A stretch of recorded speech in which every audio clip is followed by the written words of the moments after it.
Hello, everyone. Welcome to the Wasteland and welcome to the Thunderdome. Tonight, we are talking about Mad Max 3, otherwise known as Mad Max Beyond Thunderdome.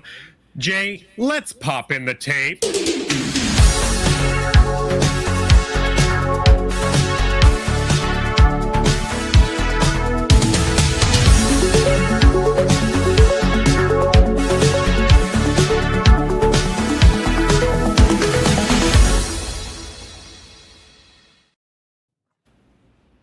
Hello, everyone.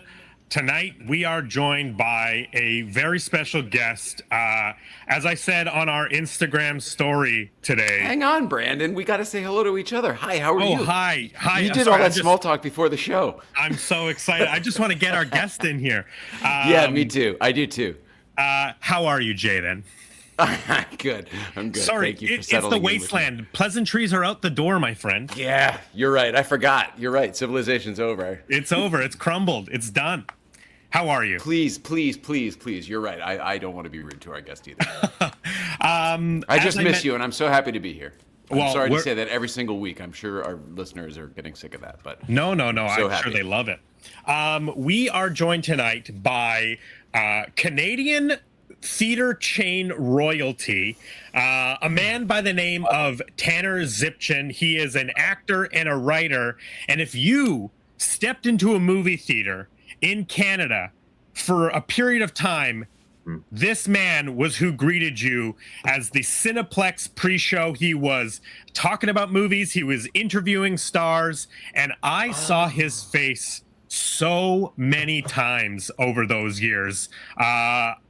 We've become friends over the past few years. I have a story that I want to tell once he pops in. When we first met.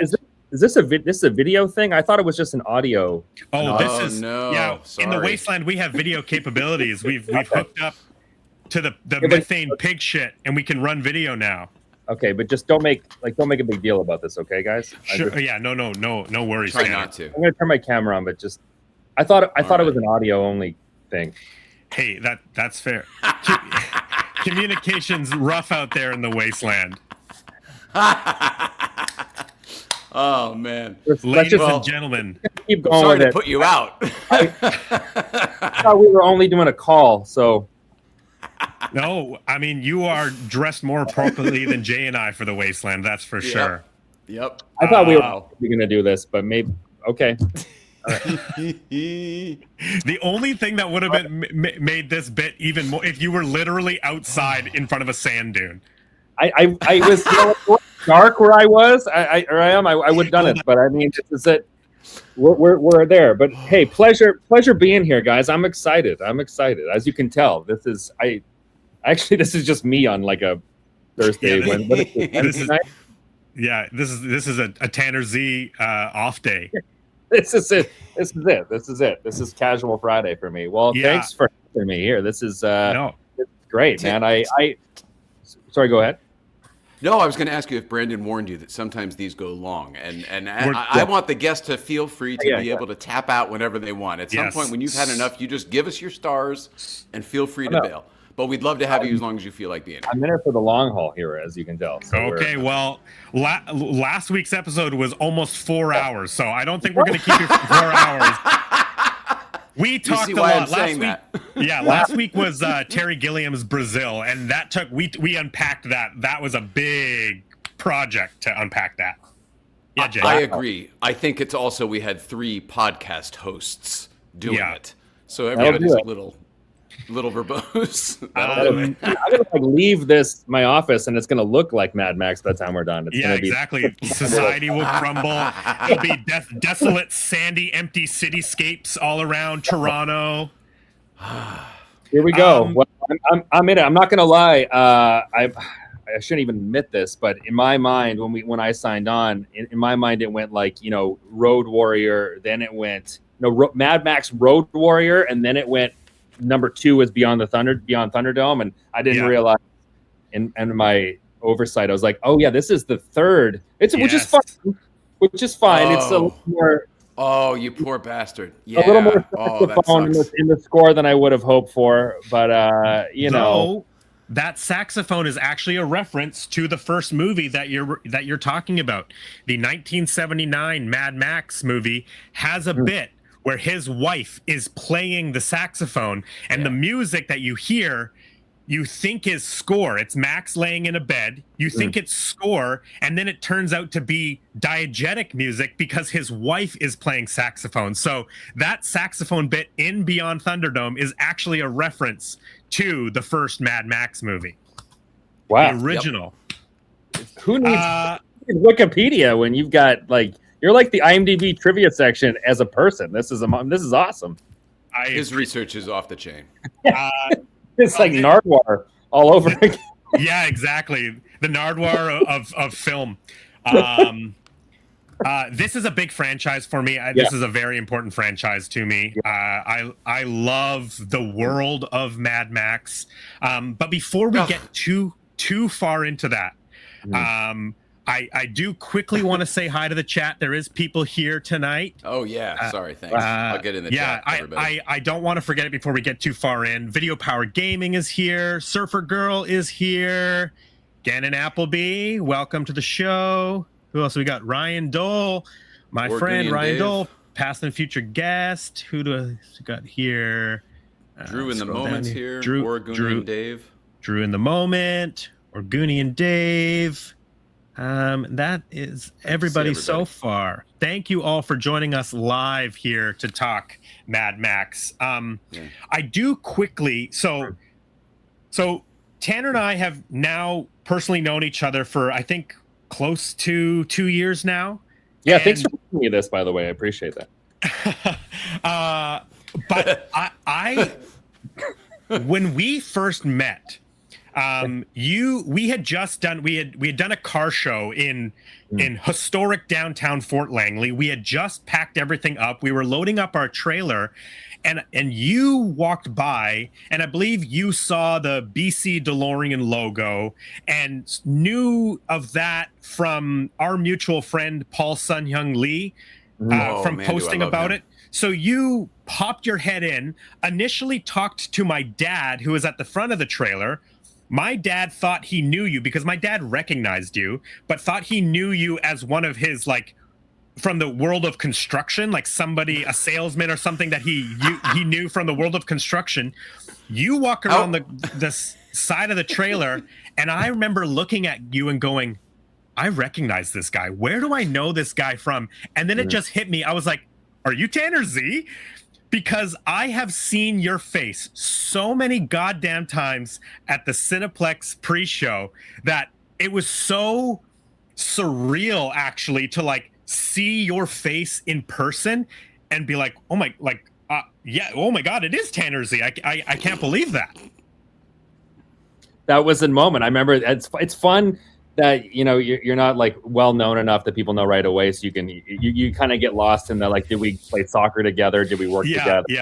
And there's been many times I've been in restaurants or bars, and people will say you look familiar, and sometimes if I don't have a chance to explain myself, I think I just leave those people forever wondering why they exactly. It's like fringe recognizability, where they're like, I know you from somewhere, but I don't know where. But I'm glad we figured it out, because I did know, your company and what you do through Paul, and he's always a supporter of yours, and he's been for a long time, and he's sharing a lot of a lot of the photos and stuff over the years. And I'm like, I gotta get in with these guys. These guys got an amazing collection, and since then I've been lucky enough to tour the collection, and I keep trying to bring people to the. It was a running joke on the set of Percy Jackson. My wife was on the show these last few seasons. Well, I guess since the beginning. She works with the cast, and I keep trying to wrangle people up to be like, let's go to BC DeLorean, and then it's been they bug me about it now, because I keep which I don't know why they haven't even come out yet. They're just busy filming or whatever the excuse is. They got stuff to do. And they're like, every time I walk on, they're like, let me guess, you want to go to BC DeLorean? I'm like, I love BC DeLorean. It's an amazing And I see what you're doing at the place now with I know you've got all that stuff from Wayne's World, and now you're putting it together, which is amazing. So I got to get back. We're doing a whole big renovation and changeover. I was painting a wall today. So lots of stuff is changing. So next time you're out here, by all means, come and check it out. I'll try to round up the rally of the troops again. We'll see what happens. What's the show you said your wife is on? Percy Jackson. Yeah. Is that a Canadian show or is that the Disney Plus show that we get here? Disney Plus. Okay, gotcha. There's a film series years ago, and now they've readapted it to a series. So we're on season. Yeah, it's immensely popular. Awesome, very cool. Yeah, it's sorry, cool. I'm old and I don't have kids. See every year for several months, and this Brandon and I hang out a lot. So I was actually going to wear that T-shirt. Fun fact: if I wasn't going to do this, I was wearing that Ace Ventura shirt. So I'm glad today. Yes, yeah, that was so funny. Yeah, well, I wore it for a reason. We'll talk about it. God, I was gonna wear it, and I was like, that would have been funny. Actually, it's even better than whatever I was supposed to go with. That's crazy.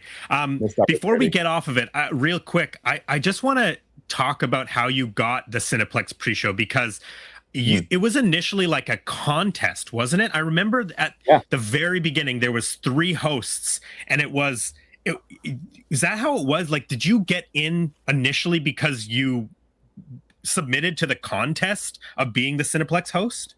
Yeah, so before me, there was a couple hosts that were in there that were like sharing the duty. There was no real like full-time host. It was kind of a rotating thing. And then they did like a soft launch of this idea of like, well, bringing people in, movie fans to host this show. And they chose 3 different people. They each got to host 1 segment a piece. Yeah. So they got to each do their own little segment. I think one of them did like an interview segment. One of them went to a location for like a Jurassic Park movie or whatever. And then they all kind of shared the hosting duties amongst all the group of them. And then they decided to relaunch this thing again. And they wanted to just do 1 person the next time. And a friend of mine sent me the link that they were looking for the next pre-show host for the chain, and it was going to be like the face across Canada. And I had been doing I was in radio at the time. I was doing a lot of Comic-Con panels across North America and the US and Canada, and so I was moderating a lot of things and doing things like that. So I was like, it's a natural transition onto the big screen. And yeah, it was like an audition type tape where there were certain requirements that had to be met. I sent a tape in, not really thinking anything of it. I wasn't even going to do it, actually. And I was sitting at my radio station doing like an afternoon shift looking, and I could see the theater. And I know that the video had to be like 2 minutes long. So I put a bunch of songs on and I timed myself walking from the studio to the theater. And I was like, I think I can get close enough to the theater. I could do something with this. Because I also wanted to show that I could do the job at the same time, and not only meet the requirements, but show them that I could shost, I could stick to a script. So I was like, what better way than a long page from the Canadian fans, a host up here, Rick Mercer. He was known for these one-shot long rants to camera, and I was like, I'm going to do that. So I was like, that was the basis of the idea. And then Jurassic Park was opening that weekend, or Jurassic World, and I just done Jurassic Park for Halloween. So I was like, okay. So we built on that, and next thing you know, we had a concept for a video, and I sent it, didn't think anything of it, and then I found out that I was in the top. I think it was like 50, and then the next thing you know, it was the top 10, and then it was the top 10. It was it was a whole voting thing across Canada. I remember that. Oh my! It was a slog, man. It was like I had to constantly hound people every day. You could vote again, so every day I had to find ways of getting the link to people, and not to get boring. And I was like doing lip dub videos and of like classic movie scenes. Like you worked for this. You campaigned and worked for this. And on top of that, I was getting married. I was preparing for my wedding, and the voting. The voting ended the day before my wedding. Oh my God! So literally, luckily in your favor. In the venue, I was out like rallying for votes, and then everyone at the wedding was very upset. It all made its way into the speeches about how annoying I had been, and they were glad. And then we were having like a post-wedding like debrief of some things, things don't always go 100%, and we're going through everything. And then I got a phone call, and I stepped outside, and they told me that I had won. And oh my God! Wow! Next thing you know, I was flying to Toronto to do my first shoot, and it was kind of a bit of like a serendipitous event where they ended up. It was during the Toronto Film Festival. They were short-staffed. There was a bunch of interviews that came up last minute. And they looked at me, and I was like, well, I'm here, and I've done this before. So they threw me into it. And next thing you know, instead of being that guy that maybe would do like 1 segment a year and, just introduce the show, I was traveling the world on the press junket circuit. I was gone almost every weekend. I was in sets like from Bulgaria to Atlanta, and wow. I did that for like almost over 5 years, and it was a big thing, but it was cool. It was a great opportunity. A lot of my great friends that I have in the industry came through that. I had a call with one of them yesterday who now works at Toho over at the Godzilla company. I met her when she worked for, I think it was Paramount. So it's funny how people move around but that was a big part of what got me in the industry and got me to Toronto. And I made up for lost time too, because I really wanted to get in the industry from the beginning. And I came from Saskatchewan. If anyone is from there, Ryan Dole in the chat. He's from Saskatchewan, past and future guest. There's not too many opportunities there. They film credit went away years ago, and the creative jobs kind of dwindled after that. And I kind of, you give up on the dream. And then I had this opportunity to kind of make up for lost time, and I got an agent, got to Toronto, and now here I am in a Mad Max costume on a podcast. So exactly, like, dreams come true. Dreams come true. Congratulations, anybody.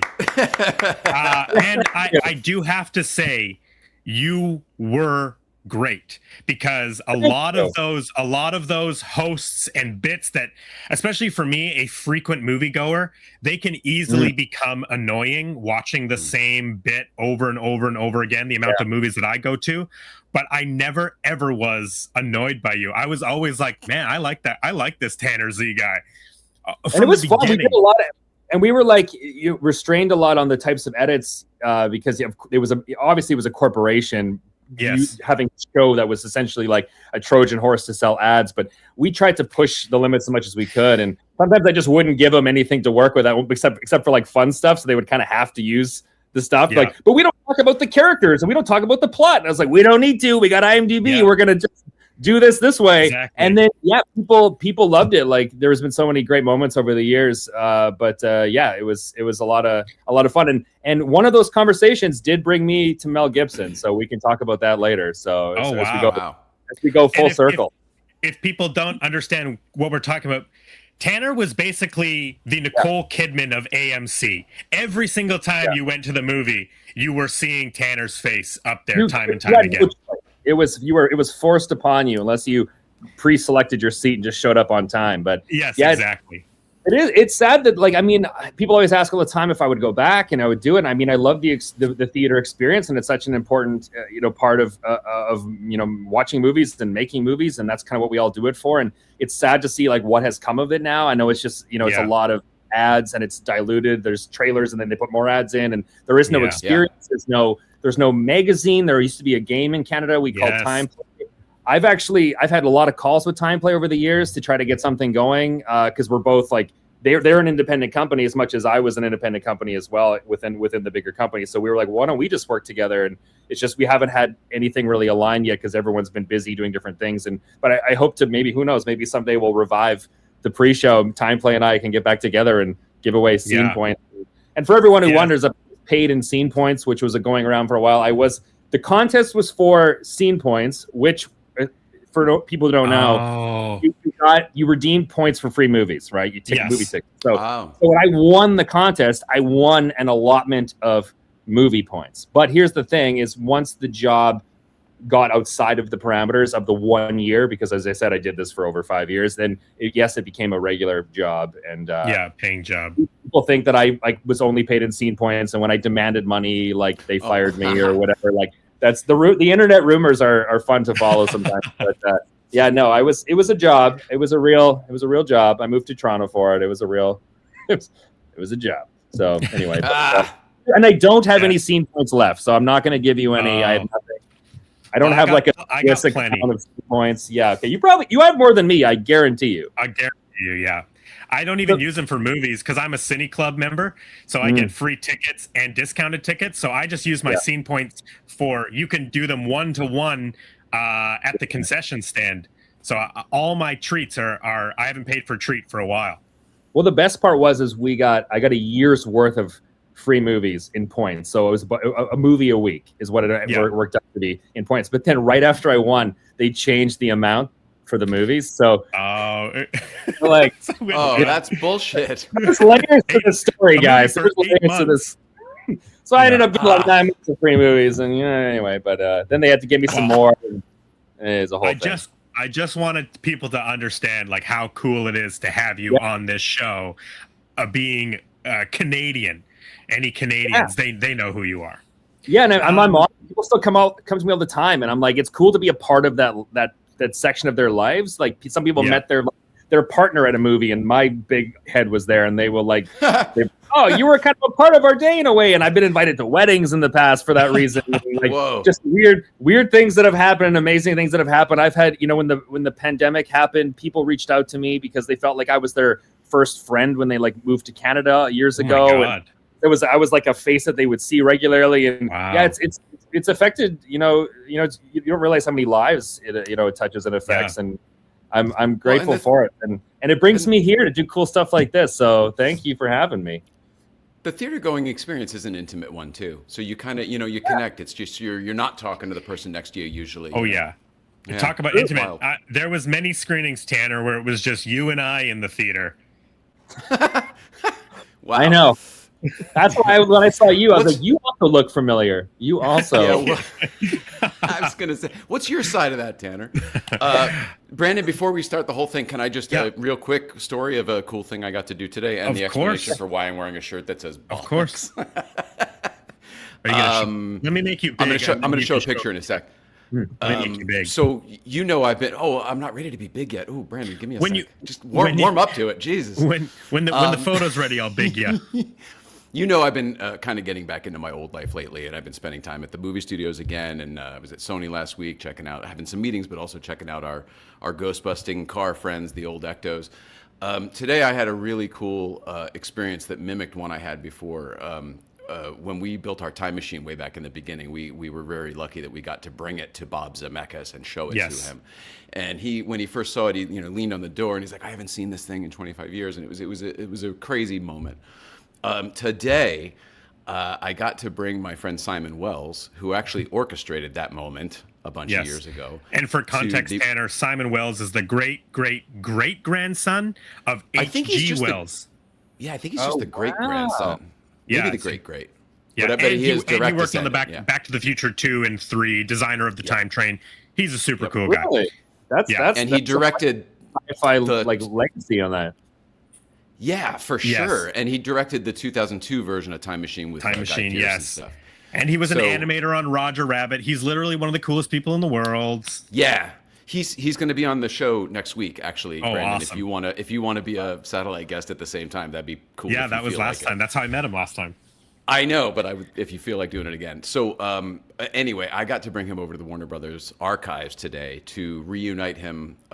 When he was on our podcast, remember we asked him about the time machine prop and if it still existed. And he's like, I haven't seen it since a year after the movie came out. It was in a museum and blah, blah, blah. He's like, if it still exists, I'm sure it's in boxes in somebody's basement.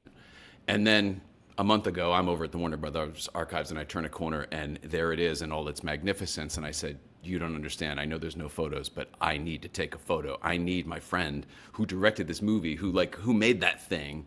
Yeah. For me, it was kind of cool because he gave us that moment with Robert Zemeckis, 15 years ago. Oh, because he was the one who made that happen. Yes, I remember. Yes. That's why I knew about that story, because that was the episode I was on with Simon, and you had all those photos. Yes, okay, everything's connecting now.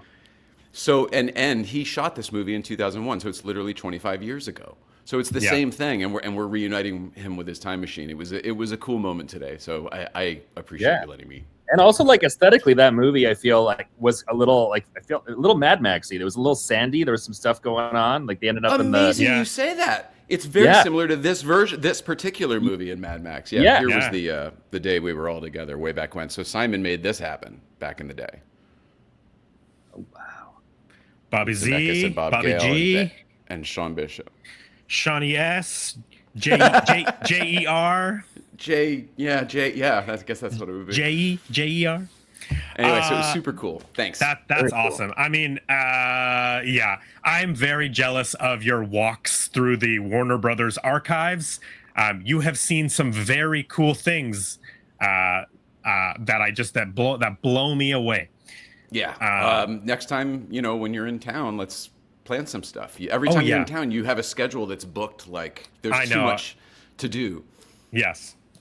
Leave me a window and we'll get you in some cool shit. My next trip is going to be nothing but a Jay Ryan window. I'm telling you right now. That's what I'm going down there for. Since the Back to the Future clock tower video, Robbie Redshaw and everybody else is saying the same thing. They're like, "What the?" Yeah. When am I we coming didn't down? know. Yeah, I was like, exactly. nobody asked. What the hell? All right. Let's get into this tonight. Thank we you are for indulging here me. of course, this is part of the show. Tonight we are here to talk about Mad Max Beyond Thunderdome. Let's pop in the Oh, we did that. Oh yeah, exactly. 27 minutes in. Like we've already peaked, and now we're just gonna go down. Like like how do you come back from that? Like now we're gonna talk about kind of like this movie. Am I right? I mean, like ending a great conversation to talk about a less popular sequel movie. Like, I mean, come on. So I'm going to start with saying I like this better than I thought I would. Oh, yeah. Interesting. That is good. We will get into that. I think that there is a lot of really great stuff in this movie. I should say, and I said earlier, I love this franchise, and I love the Wasteland. I love the world of Mad Max.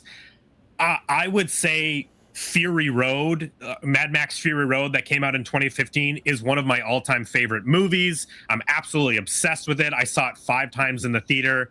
The second one, Road Warrior, or Mad Max 2 as it's known everywhere else in the world, is an incredible 80s film. So this is a world that I'm so happy to be in. And honestly, Tanner, when you picked Thunderdome, I was like, great, I get to rewatch Fury Road again.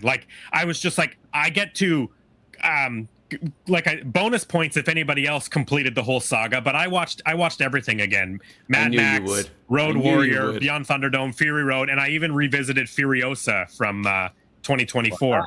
Oh, you know what though? Because I showed pictures I'm not really supposed to show because it was on this, I should just say that there are ways that if you want to get involved with the Warner Brothers Historical Foundation, they do accept donations and collectibles. And you can get that by going to archives at wbd.com. Archives at wbd.com. Become a donor today.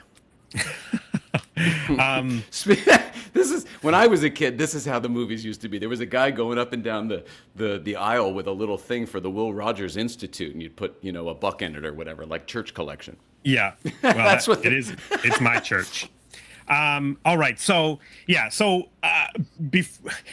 a very, very quick breakdown of George Miller's Mad Max world and the movies is George Miller is a PhD doctor. He was a young man who was interested in film in the early 70s. He went to medical school, became a doctor, went to a film class, and met a man by the name of Byron Kennedy, who ended up becoming his producing partner and is the credited co-creator of Mad Max. The 1979 film, if people haven't seen it, is not what you expect it to be. It is not as post-apocalyptic as every other version of Mad Max. There actually is still... It's not post-apocalyptic. It's pre-apocalyptic, right? It's that's a good way to think about it. Yes, it's pre-apocalyptic because there's still the end. Police. There's still lawyers. There's still an ice cream shop that they go and they visit. There is still mechanics, and it is the story of an Australian police officer who a gang of bike riders come into this town and they basically terrorize all the people. There's a tragedy that happens to Max. I don't want to spoil it if people are interested in watching the original Mad Max. And we're going to talk about the third one tonight. Go for it. But I don't want to spoil the... You don't want to? Okay. Oh, no, that's fine. It's fine. If people haven't seen it yet, it's from 1979. So what? Okay. Anyway, the Max's wife and child are killed, and that is what drives. Geez. Warn a guy. Wait, what? In the first one? In the very first one. And that's what he's mad. That's why he's so mad. That's what drives him mad, because he's extra angry. That is what makes Max mad. Mad. Okay. And it's not until the second film, Road Warrior, which essentially everywhere outside of Australia, the Road Warrior is kind of what people actually saw for the first time, because the first Mad Max movie in 1979 didn't have a big distribution upon its initial release, but it wasn't until the popularity of 1981's The Road Warrior, aka Mad Max 2, that people were like, wait a second, this is the second one in this series? And then Warner Brothers ended up MGM. I'm confused with the sequel thing. It's Mad Max, then it's Mad Max 2, it's Road Warrior. The marketing was like, come on. Like, well, that's what I'm saying, is that like because it was supposed to be a small movie, right? That ended up becoming a big movie. So then they had to re-strategize. Well, they just didn't, because Mad Max, the first one, didn't make its way over here in a big way. They couldn't call Road Warrior Mad Max 2 because the audience would go, well, I haven't seen the first one. Why would I go see the second one? And that's why it's called The Road Warrior. Makes sense. But meanwhile, I saw also when the first time I saw the first one, Road Warrior. Crazy. The first time I saw the first one, it also was I wasn't expecting it, but then because it was what it was, I liked it so much more. I love the first Mad Max movie. It is the perfect example of like independent film made by like true artists. The inspiration, safety be damned. Well, exactly. Even though there was no major injuries, there's been no major injuries in the Mad Max franchise except for a broken leg, I believe, or a broken arm. I can't remember what it is. That's amazing. The first Mad Max movie is basically like a run and gun style. They were shooting the movie and could not get funding from the Australian Film Board until they started shooting the movie. Then the Australian Film Board came on board, and they had already been they had been presenting a letter whenever police would roll up to see like what they were doing. If they were like crashing cars through RVs and stuff, the police would roll up and then they would just show them this letter from the Australian Film Board that said that they have funding for this movie, and then the police would be into it and they would help out and they would watch the stunts being filmed. And so it's this like low budget independent film that for a time, up until 1990 when the Blair Witch Project came out, was actually the highest grossing film based on budget, right? So I wrote it down. Mad Max 79 was shot for $400,000, ended up worldwide making over $100 million over the course of a couple of years, not that initial release as I was referring to. Wow. So we have The Road Warrior, comes out in 1981, aka Mad Max 2, and this is where we get the first post-apocalyptic aesthetic that Mad Max and the Wasteland it has been known for. It is a bonkers, wild, super cool movie. Rewatching it, I hadn't rewatched it probably since 2015 when Fury Road came out. Like getting all excited for Fury Road. I rewatched the Mad Max movies, but rewatching it again, I was like, oh my god, this is just like Fury Road made in the 80s. Like the stunts are still as real as the stunts in 2015's Fury Road. I thought that tonight with this amazing. Yeah, like, and that's the thing for me in Mad Max is like the stunt work and the cars and the costumes and the world, like all of that stuff. I'm so impressed by all of it. And then 1985 rolls along, and Mad Max 3 ends up becoming, at the time, the biggest budget movie ever shot in Australia.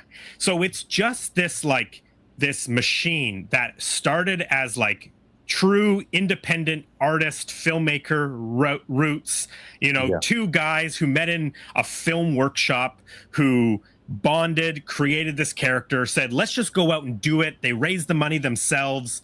They made this movie, became a phenomenon. And we should say, too, that if you haven't seen the first one is gritty. These movies are kind of known for being so flashy and massive and huge, and the first one is not like that at all. It's very independent, like you're describing. Yeah. Yeah.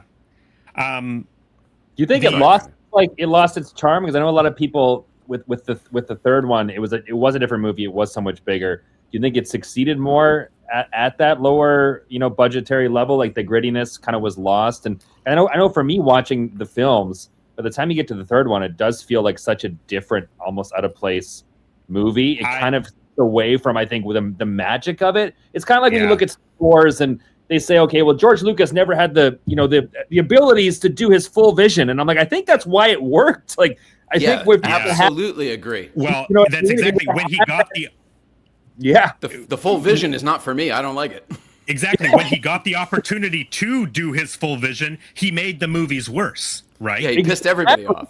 I feel like this movie worked better with those restrictions. The grittiness of it played into it. It was a little rough, around the edges, but I think it suited the film. And then once you got into the the nice smooth transitions and the saxophone music, and then like the Goonies style, scenes, it was like not really. It was really out of place. It was a real curveball. I mean, the rating was a lot lower too. They tried to make it for mass appeal. Like you can see where like the big machine got a hold of it. It was like, we got something we're gonna pump to the masses. And I think that's what really sucked the magic out of the whole franchise at the end. You're exactly right, Tanner. So Mad Max 3 Beyond Thunderdome is the only PG-13 film in the franchise. Every other film, including Fury Road and Furiosa, are R-rated films. They're violent. They're at times the sexuality is insinuated. There's lots. They're adult movies, and the big Warner Brothers movie. Speaking of the Warner Brothers archive, we talked about it today. The Warner Brothers of it all, giving that big budget to Mad Max Beyond Thunderdome, made it. It's just more commercial. It's more Hollywood, and there is another factor which I don't think can be really like. It's a big factor. So the reason I was sort of telling the story of Mad Max and George Miller meeting Byron Kennedy in the film workshop is they were partners through and through, co-creators of Mad Max. George Miller has a quote where he says, it could have either been Byron in the director's chair and me in the producer's chair. It could have been switched. That's just it's just how the cards were dealt, right? Yeah, or they both did both jobs concurrently, yes, I'm guessing. They just worked as a true partnership. Yeah. In 1983, Byron Kennedy dies in a helicopter crash at 33 years old. And George Miller is absolutely devastated. This is his producing partner, his longtime friend, the guy he came up in the industry with. His most successful project has been co-created with this man. And he doesn't know if he can do another Mad Max movie. Beyond Thunderdome comes along. It's got the big budget. The script is done.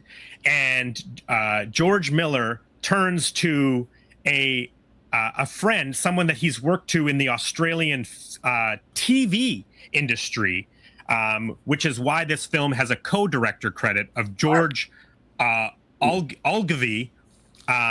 He brought him on because George Miller just didn't know if he could handle everything. So they directed this film together.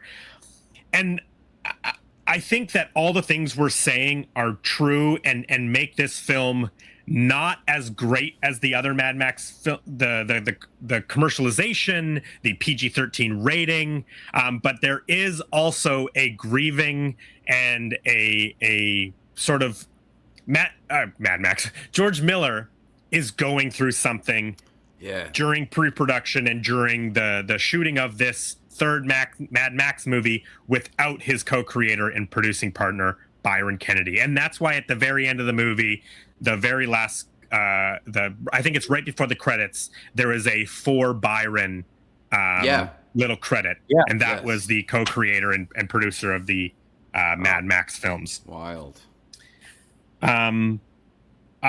Before we move on sort of from George Miller, I just want to talk about some of the other interesting films that George Miller has written and directed. And I don't know if people know this, but not only did George Miller write this film, Babe, whoa, the 1995 classic pigtail of a pig, a sheepdog pig. This is such an important film to my childhood. Have you never seen Babe? Unbelievably, I've never seen Babe. I know somehow it escaped me. Babe is an amazing movie. Everybody says it's amazing. I thought that was real. This talking animal movie. So Babe is the story of a special pig who has the ability to herd sheep. He's raised by sheepdogs. And that's why. What's the actor's name? I know that'll do. James Pig Cromwell. So James Cromwell is talk. That's not the sheepdogs doing that either. That's like a different thing going on with that. What was that? I missed it. The pig also talks. That's not the the sheepdogs. Yeah. That's not their input on that. That's a whole nother. This might be an alien pig. We don't really know. Yeah, we don't know. We hear the I guess that we hear the talking of all the animals, but we don't always see their mouths move. Sometimes their mouths move. But anyway, I think in the 90s, we grew up with, my generation grew up with Charlotte's Web, which had Wilbur the pig, some pig and Awesome and all that crazy stuff. So I think that, when I was like in high school or graduating high school and watching David Letterman and other stuff, I probably just wasn't watching the animated this is for the next generation. This was meant for but it's not animated though, is it? No, it is a live action movie. Okay. So George Miller wrote this movie, Babe. It's awesome. But he also wrote and directed its sequel, Babe, Pig in the City. Oh my God! So it's George a pig out of Miller water story. Directed Babe, Pig in the City. He also directed and wrote both of the animated Happy Feet movies, which are those dancing and singing penguin movies. Amazing. The funny thing is those are the movies he was making in between Beyond Thunderdome and Fury Road. Because this is not a blockbuster year 2015, so I don't want to get too deep into it. But the lore of Mad Max Fury Road is that George Miller was developing that movie in the late 90s. So you think Tanner. He got the idea for how valuable milk can be from his time spent on the farm with Babe. He saw it. He said, "Mother's milk. This makes sense. I could do something with that." There's like a bit where like they kick over a bucket and they're milking the cow, and they're like, "No, the milk." And he's like, "Wait a second." He's like, "What if an entire society was based on milk?" He's like, "This is so maybe in some weird way, Babe inspired Mad Max Fury Road." Makes sense. So. In late 1997 to 99, all in there, he's basically developing Mad Max Fury Road. He has all these concept drawings. This is an amazing book. This is the Art of Fury Road book here. Has amazing concept drawings from the 90s.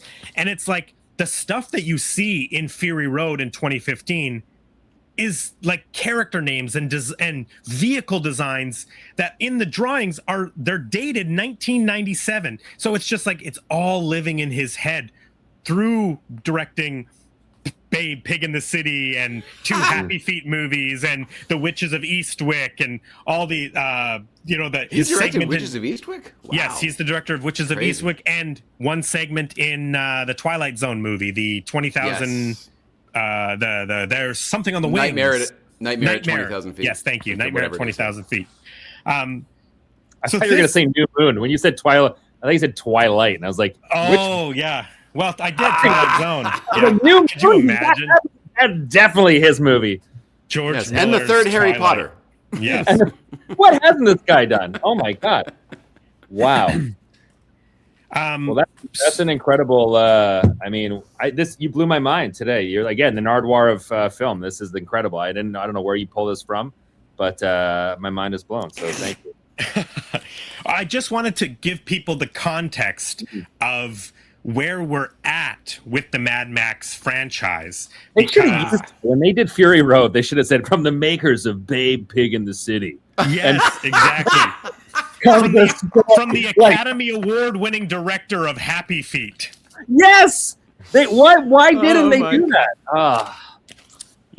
You know, it's one of those...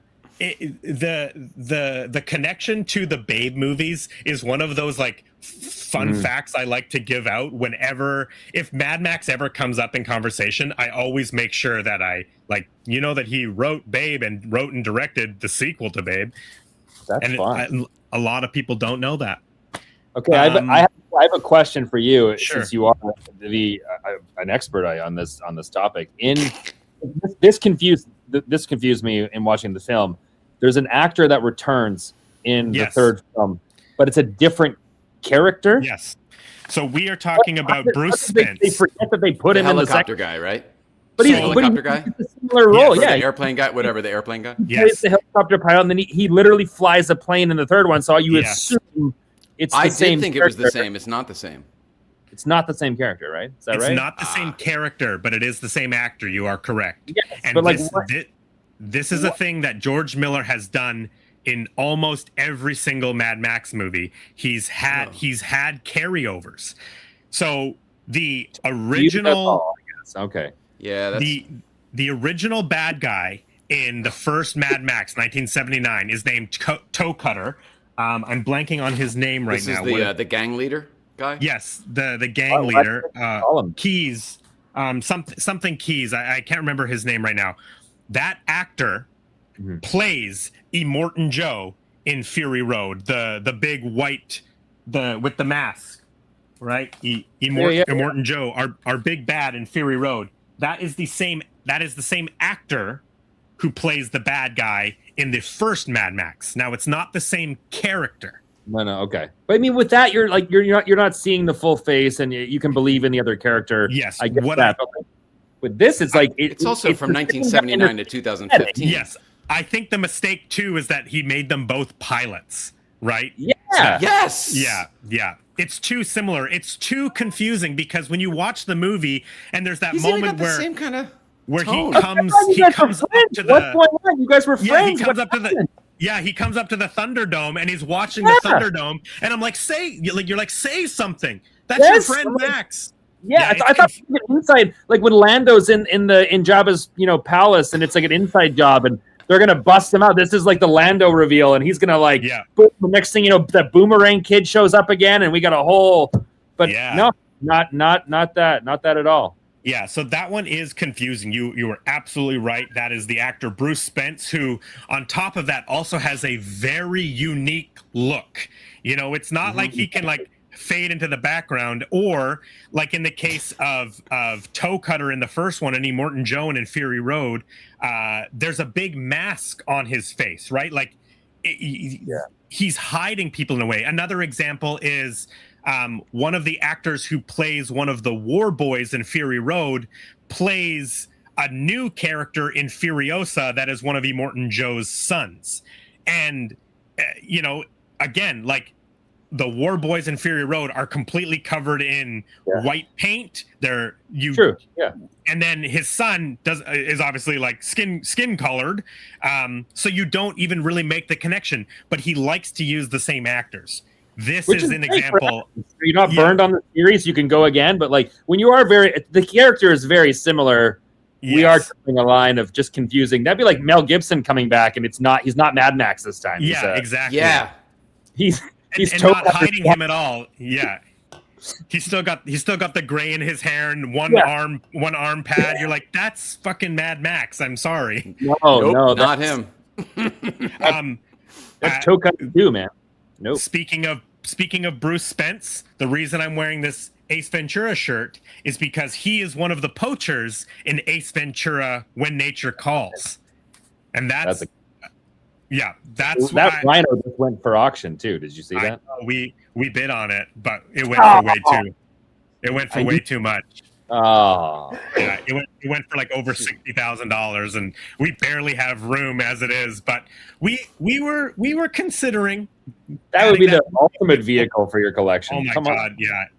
Just you could sit in it, climb out its butt. Grind. I'm so glad you brought that up because I do think it is one of the biggest. It's so distracting in Beyond Thunderdome. Yeah. And it's a good character. I like him and his son. I absolutely love that bit at the end when they've piled up all that dirt on the train track. And he's like, this is a stick up. That little kid is so funny and cute. I like how he runs faster than time. Like they sped up the film, you know? Yes, that is a classic George Miller Mad Max thing is to speed up film. It's interesting that they also start the film with that. And you establish the characters right away. So you just come off of the second movie. If you're watching them, and if you like yourself, you've done the marathon. So you've just seen both of these characters in the second movie. Then they open the third one with both of these characters again. But now one of them is a different role. Like it's not like they hit it. Like he's in the opening scene of the film. You're right. You're making the correlation too that in Road Warrior there's the feral child. Yes. You're making that connection. Yeah. So that's not the same actor. No, it's not. No, but it's like the same little character. I see what you're saying. Yeah. The fact that we see that film, character who actually becomes the leader of that group at the end of Road Warrior, because the whole end of Road Warrior's Max is taking the truck of gasoline, and the gyrocopter. That's his character's name in Road Warrior. He is now the leader of that group from the gas station. Oh yeah, right. Yeah, we takes them away on those buses. And then we pick up the third movie, and you just assume and that's the first thing we see is that different shot. Yeah. So you would think it's connected. It's not like they buried it in the middle somewhere. Maybe you forgot. Like you literally, if you've done a marathon, you've just seen these two guys. Exactly. Yeah. A little. At least give them an eye patch or something. I don't know. Come on. Or just some sort of face coverings. You can have the same actor, but do we need to see his one face? leg? Something. He was in the same wardrobe from the second movie. Like he was exactly that himself. says, "I'm not the guy from the other one." Different kid. Yeah. It's a plane, not a helicopter. Different character. Like, come on. Yeah, totally different, guys. Let it go. Well, I mean, his official name is Jebediah the pilot. That's what he is credited as in this film. Well, that's good. He got a named character for the second one, so that's good. Yeah, where he was Molokai the pilot in the last one. Well, speaking of actors, we obviously have to talk about our title character. Mel Gibson plays Mad Max. Tina Not Turner. controversial at all. Not controversial. He's had a perfect run, and he's doing well. He is doing well. He's doing very well. So I've actually liked his latest releases. That Daddy's Home 2 is one of my favorite. It's probably my favorite Christmas movie now. Really, I haven't. Yeah. I haven't snuck into Daddy's Home yet. This is weird. That's Daddy's Home too. Yes, exactly. So is that your Mel Gibson story? Is that the connection? I was at the Daddy's Home 2 press junket, so I was there, and it was all Mel's glory. He was, it was Mel, full Mel. It was good times. What do you want to know? How did he smell? I mean, was he kind? Yeah, he was like they put him with John Lithgow, so I think John they play off each other. Yeah, and he would kind of like take over in times, and kind of like they know like each other's strengths and weaknesses, I guess. So it was good. It was fine. It was good. I had no issues with him, and he seemed like he was. Junkets are tough too, because you're meeting the word. This is the least favorite thing that they have to do. That's part of their job. Like my wife used to be a Hollywood publicist, so she literally her entire life was 40 weeks on the year doing these junket things. And they're just being asked the same fucking thing over and over and over, and you meet 30 different writers a day. Yeah, and it's just not their favorite thing to do. Yeah, and it has nothing to do with the person doing the interview. Like it's just a lot. And you're put in a position where, you're sitting in front of Mel Gibson and John Lithgow, but you have to talk about Daddy's Home too, because they're there to promote Daddy's Home too. And if you have 5 minutes, you're not going to be like, what was it like doing Mad Max? What was it like shooting Harry and the Hendersons, right? Like that's not. In fact, really you're not. What There's a Nicole there saying, keep it to what we're doing on schedule here. Yeah. Yeah. We're here to talk about Will Ferrell and Will Ferrell only. Yep. is I literally at one point, I got to find the clip for you. I say, kind of open to both of them. I said, you're part of one of my favorite movies. And then I look at John and I say, Harry and the Hendersons was amazing. And I think at that moment, Mel was like probably expecting me to go one way. And I was like, Harry and then I caught him off guard. He was kind of like, yeah, that was a fun one. Like it was, yeah. Even like I'm John sure was expecting you to say Road Warrior. Yeah, Road Warrior all day. And I came in with the Harry and the Hendersons on for John. So awesome. That's awesome. I got one on. At least got one on the scorecard for him. That's rad. So Mel Gibson is known as an Australian actor, but he actually was born in America. I learned that doing my research. I had never learned that. He moved when he was 12 years old to Australia. Yeah, grew up there, right? Yeah. Like the formative years. Yes, he went to drama school, and that's how he sort of got picked to be Mad Max by George Miller. And he just, he was a hungry young actor, agreed to do it, thought it was cool. And it essentially that's Road Warrior specifically, 1981, is what introduced Mel Gibson to America. And it's not until 1987 that the first Lethal Weapon comes out. He did a couple other movies, a little bit more dramatic, artsy type movies in between the Mad Max. But after Thunderdome is the next franchise is Lethal Weapon, and there's 4 of those, and those are huge movies, right? Huge. Him and Danny Glover, massive movies. And then where was Bird on a Wire? Was that before? Yes, was after. Yeah, that's what I'm like. There's lots of movies. I mean, gotcha. Mel Gibson is Mel Gibson. If you want to deep dive into Mel Gibson, check What Women Want. When was that one? Yes, come on, that's 90s. The Man with Two Faces. When was that? Well, that's what I was gonna say. And then so we have the Lethal Weapon of it all, which kind of brings him out of obscurity, I would say. Road Warrior's like, holy shit, have you seen this like crazy desert movie with these cars and this guy? And then it's Lethal Weapon that probably makes him, I would say, like a household name, right? It's like a fun comedy action. Shane Black, I think we were talking about the Shane Black last week. A couple weeks ago. Yes, love it. Writer of the Lethal Weapon films. Love. But then 1995 comes and Braveheart comes out, which is like massive movie. Still never seen it. I've never seen all of it. That is one of those movies that like I put on. I'm like, oh, it's on TV. It's on TV. I go, oh, okay, I'll check in with Braveheart. I've never sat down and watched Braveheart.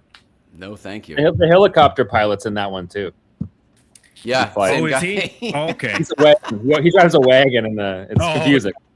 Yeah, Jebediah the wagon puller. Jebediah the wagon puller. I can't keep him straight. Oh man. I should see Braveheart because apparently my family in Scotland actually has some connection to William Wallace.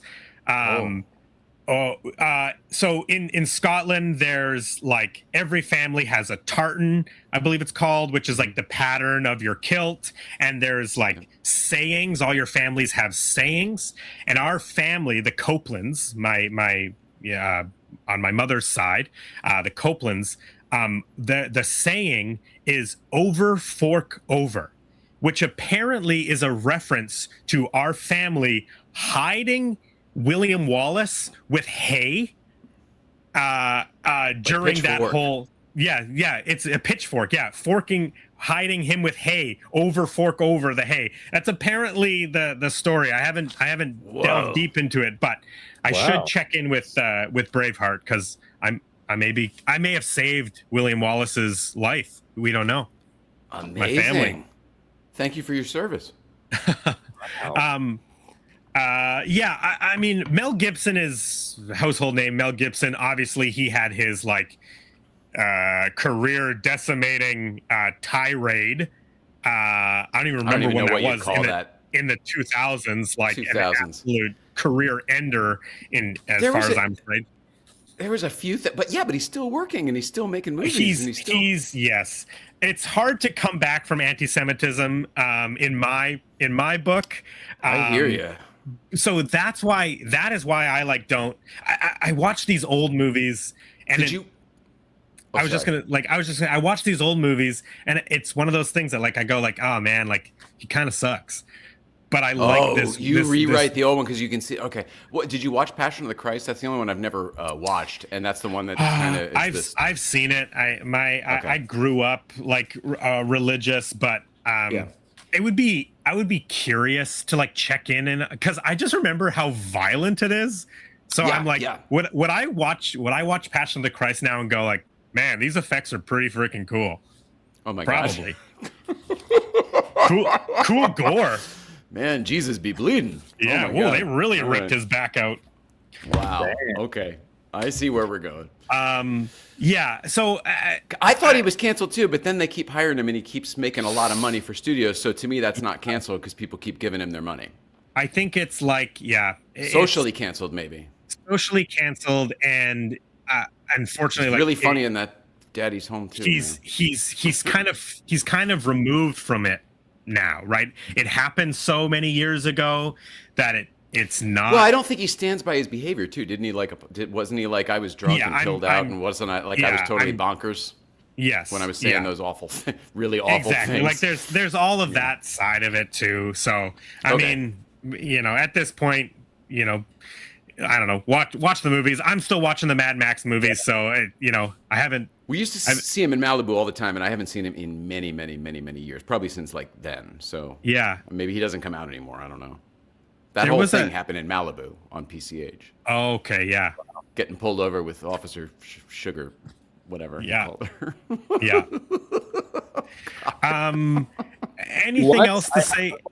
A friend of mine was filming a movie. I think it was in Texas a couple years ago, and he told me the story of how Mel Gibson walked up to the set one day because they happened to be shooting in some random like one-horse town. They were shooting in the same building but on different floors.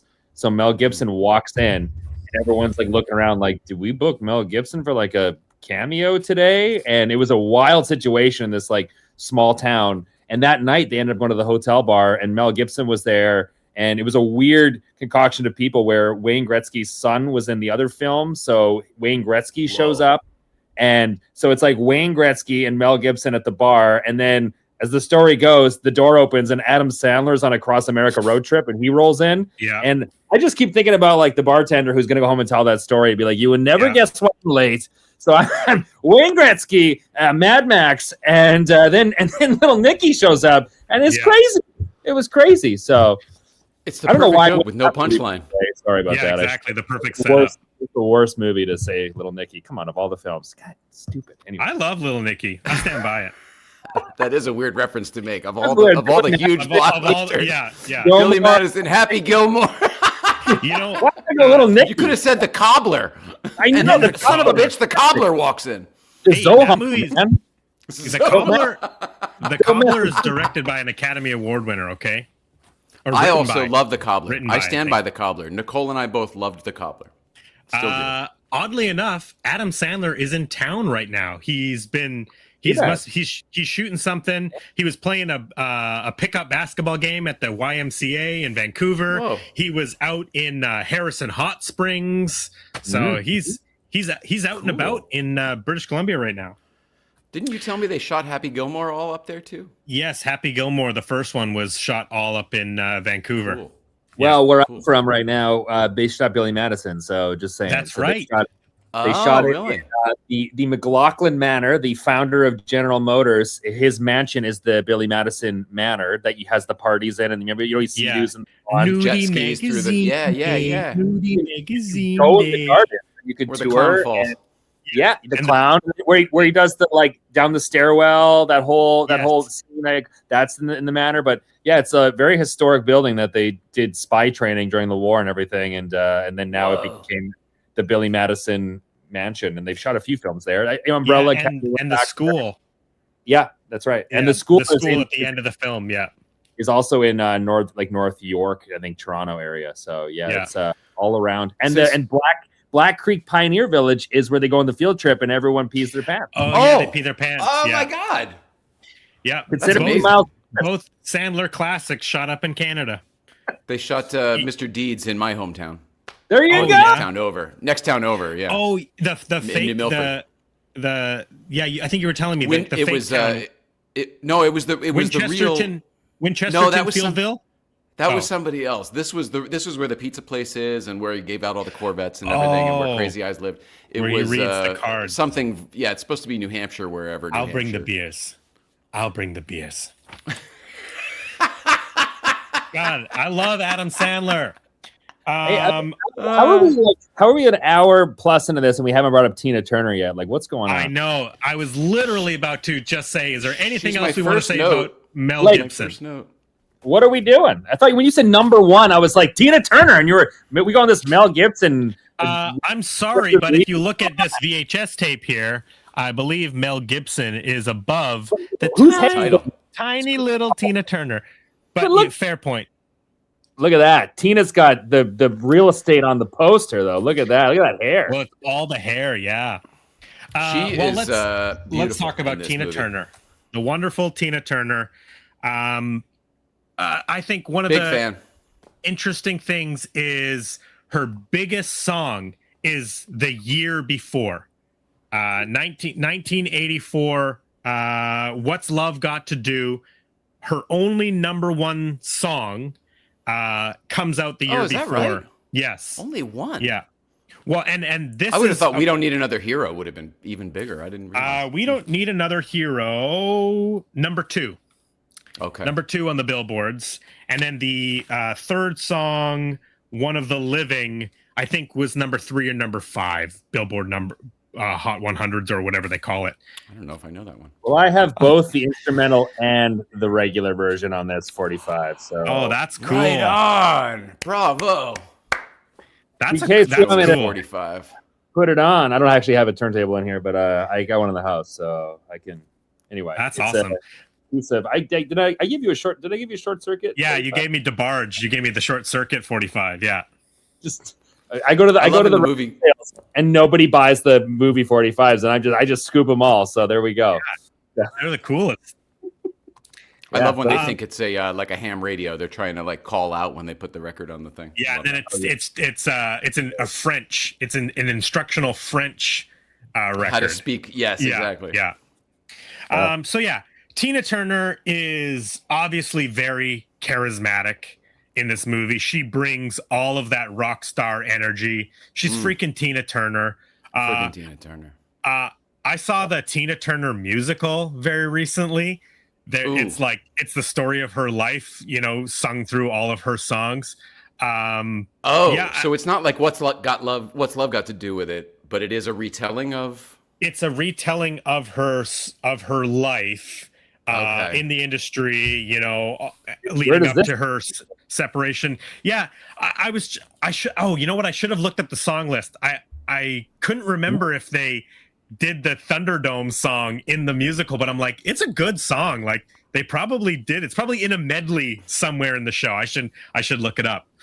But she is post-divorce with Ike Turner at this point. In the description below, I found this French TV behind the scenes making of Beyond Thunderdome. It's all in English. It's about half an hour long. It's really cool.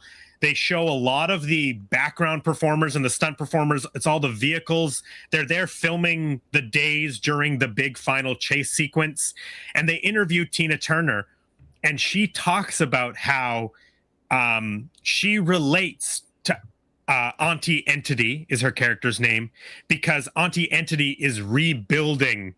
And so she relates as a woman post-divorce. She specifically says, post her divorce, she's rebuilding her life. She's rebuilding these things, and we tore down Bargainville or whatever it's called. Yeah, Bartertown. Yeah, that's right. Sorry, Bargainville. Bargainville was a Canadian band, Moxie Fruvis, if you guys remember them. No, I don't. Shit. Yeah. Oh, one guy does. Okay, cool. Yeah, I do. Yeah. I think I have a video Bargainville prop somewhere, but regular Robbie Retro over there. our friend Robbie I Retro. get the reference. He loves to show stuff on the show. I mean, granted, so do I. I got so much shit down here to show. Just like a carrot top bit. All of a sudden, you just got props. Yeah, big props. Yeah. I have to say, of all of our guests in 33 episodes, do you think that Tanner has by far the best setup there? The best set? Like, there's so much to look at. It looks great. The lighting's good. He's handsome. What do you think? Huh? Yeah, it's pretty awesome. It's pretty good. I'm also a full. This is my Buffy the Vampire. Do this for a living. Costume, double purpose. Shout out to Xander, who just passed away. He was at my 25th birthday. Oh. It was a long time ago, but sad that he's gone. Yes, that is sad. Back to sad Tina that he's Turner. gone like two. No, one more second on Buffy the Vampire Slayer. Okay, the TV show. please, take your time. Does anybody else think it's weird that he died like a day after Sarah Michelle Gellar said, "Oh, the reboot's killed, the reboot's dead. There's no reboot." No, I remember. I actually didn't track that he had passed away. But yeah, that is weird. All right, well, never mind then. Wow. Again, I'm a little bit older than you, so like in the 90s, Buffy the Vampire Slayer, the TV show, was a massive deal. Oh, I understand its cultural impact. Believe you me. Oh, okay. I thought maybe since Joss Whedon got canceled, maybe people weren't watching it anymore. I didn't know. No, Sarah Michelle Gellar rules. So yeah, me too. I agree. Yeah, it was like preserved, I think, because the show is so iconic, and then it just did so well. I mean, then those guests do Comic-Cons and they're circulating and everything, and so they mean the popularity's been there, and then the syndication and the streaming, but I guess it came down to what one executive didn't understand the show, so they scratched the whole thing. Is I think that's the story. What it sounded like. That's what it sounded like. That sounds like. Sounds like Mr. Bob Iger when it comes to Twin Peaks.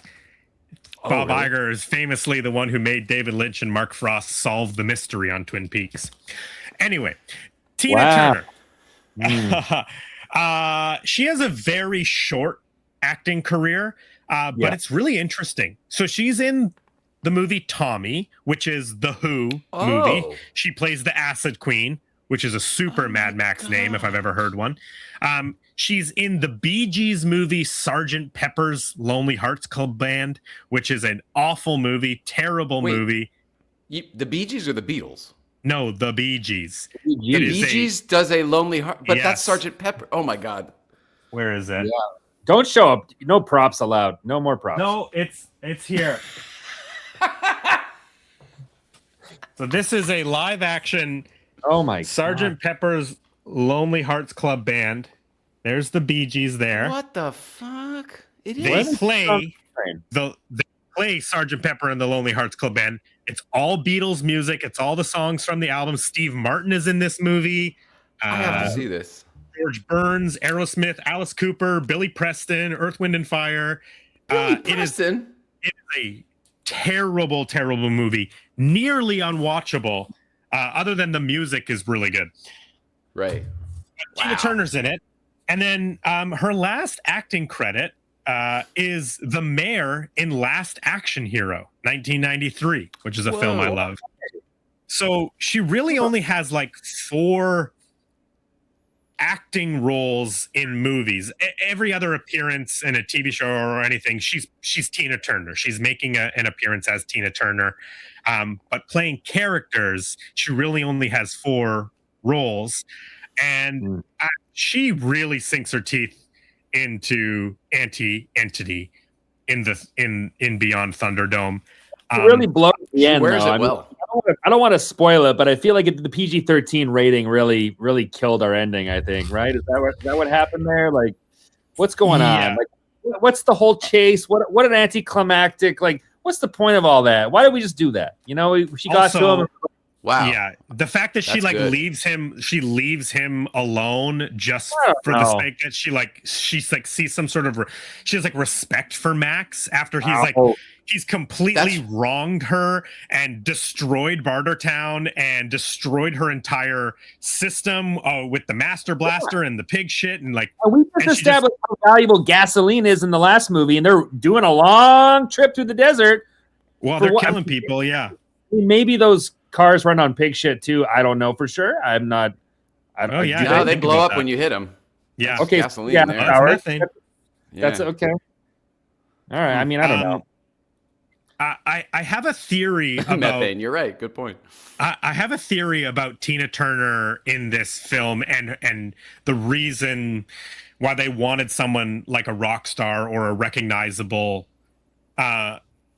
When you watch this movie, you feel like she's good, right? You don't get. Yeah. I mean, I don't get the sense that she is like so in the same vein as the Toe Cutters and the Immortan Joes, right? You think that you don't agree? In that first scene when she's propositioning Max to take out Master Blaster, you think, okay, Master Blaster is the villain of this story, not Auntie. Yeah. But I think that there is like a charm and charisma that Tina Turner brings that you're immediately like, okay, I'm on her side, right?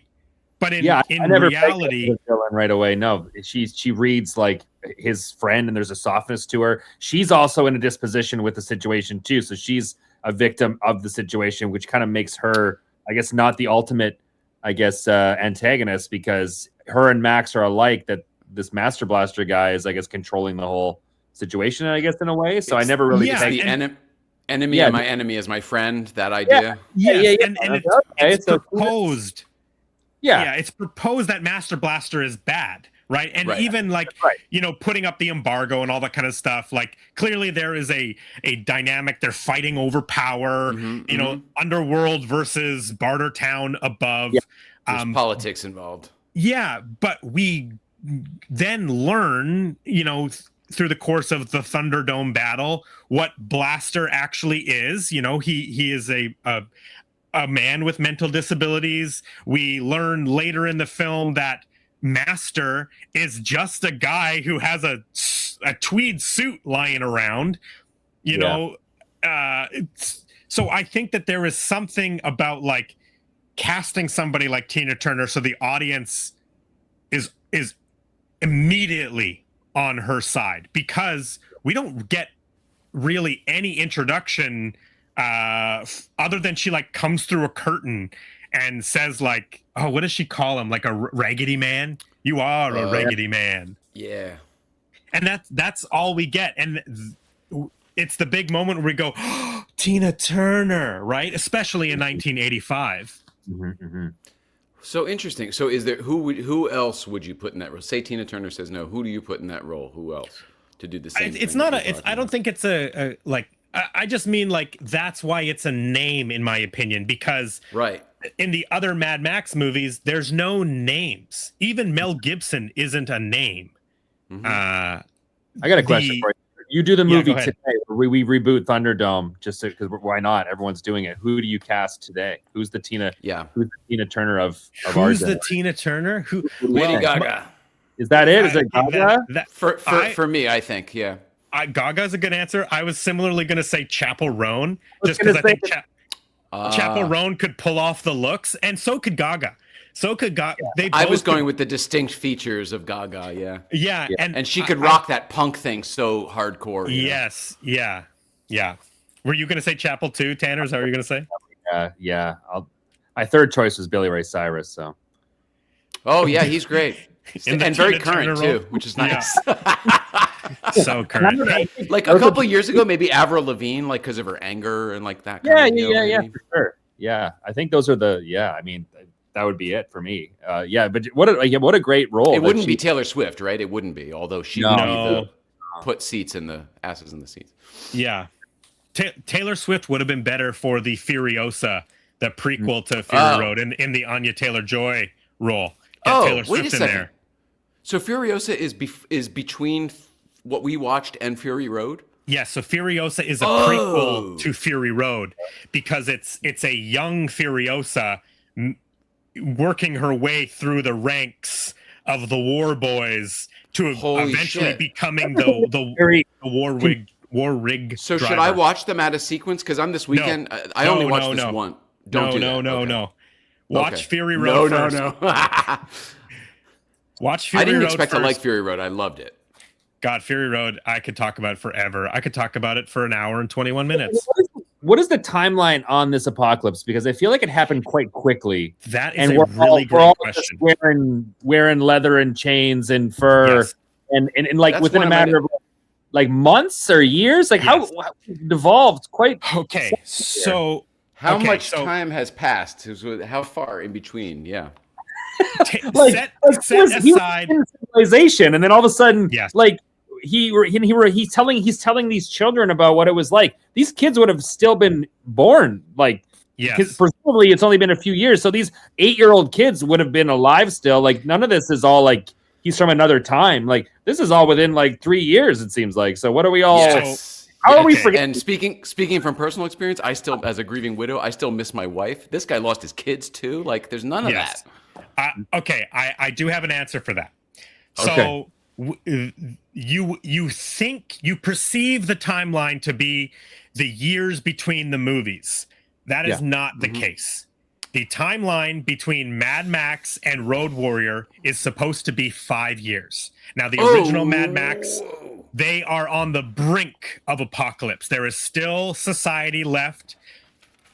The gap between Road Warrior and Beyond Thunderdome is supposed to be an additional 15 years, which is why he has the gray in his hair. Well, how bad was that in to start with? I was going to ask about that. What was that, Tanner? How bad was Australia to start with if it degraded this quickly? Like Australia must have been. Yeah, exactly. What a really tough.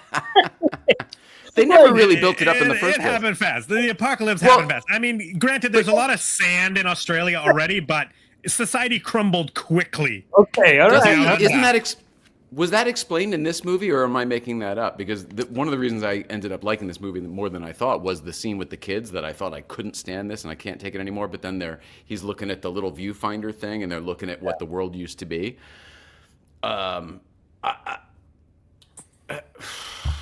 At some point, he says, oh, and then there was a big giant flash, and then it was all gone. And that to me made it sound like it was an atomic bomb or some sort of. Okay, you agree. Yeah, so that's pretty quick, I guess, is my point. It's not a long. Yes. No.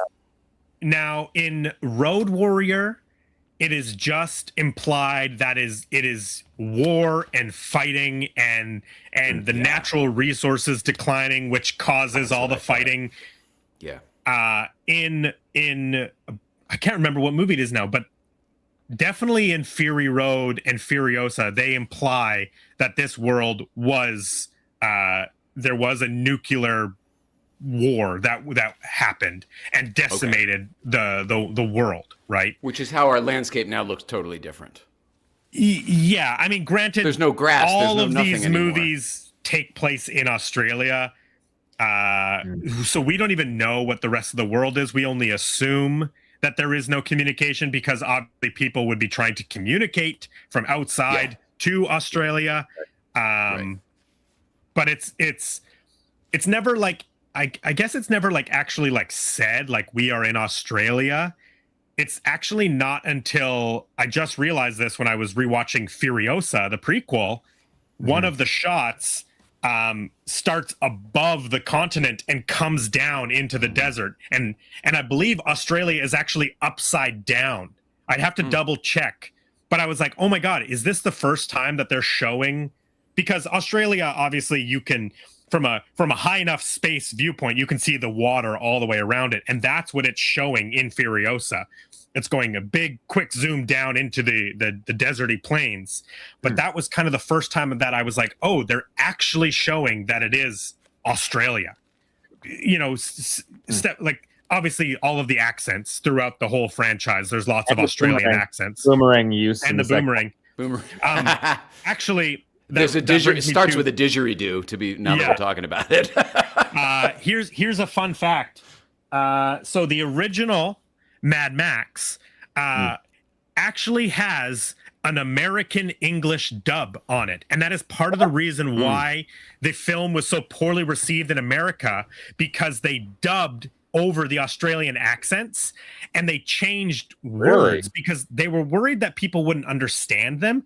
And Australia, they have different words for things like windshield.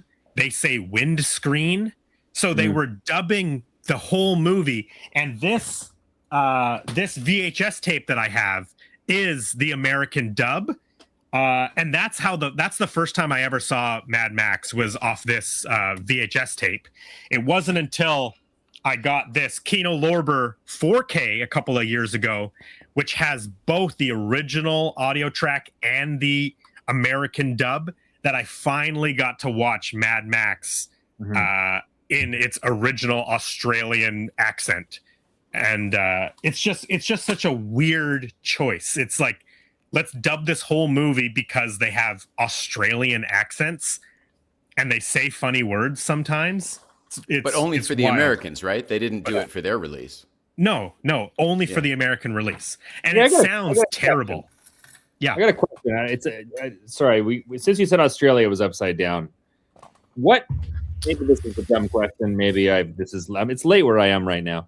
But I had the same thought. I love where you're going with this. If direction is relative, really, like up and down, if you're floating in space and there's no up or there's no down, then why is Australia upside down? Maybe that is north. Like, why is the North Pole north and the South Pole south if we're a floating mass in space?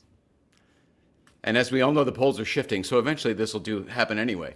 Yeah, like, how do we know? Like, what makes it that way? Like, why is that the orientation? Like, why isn't it? I'm not that smart, Tanner. I know Yeah, about I know about upside movies. down. No. Somebody, because some American or somebody in the upper hemisphere wrote the map, right? Otherwise, is that what you're referring to? Yes. Like, why? North and south, up, down? It doesn't. There's no. It doesn't matter, right? Yeah, Like, I totally see agree what you're saying. Maybe someone in the comments knows more. If we flipped the Earth, is it not? It theoretically could exist. I so agree with you. Okay. This is sort of related to that. There is this really cool. I found it on a website once, but the way we look at the map and the sizes of the continents, they're not accurate. Not even close. There's this really cool website where you can click continents and drag them over top of other continents, and it shrinks them or grows them to their appropriate size to that continent.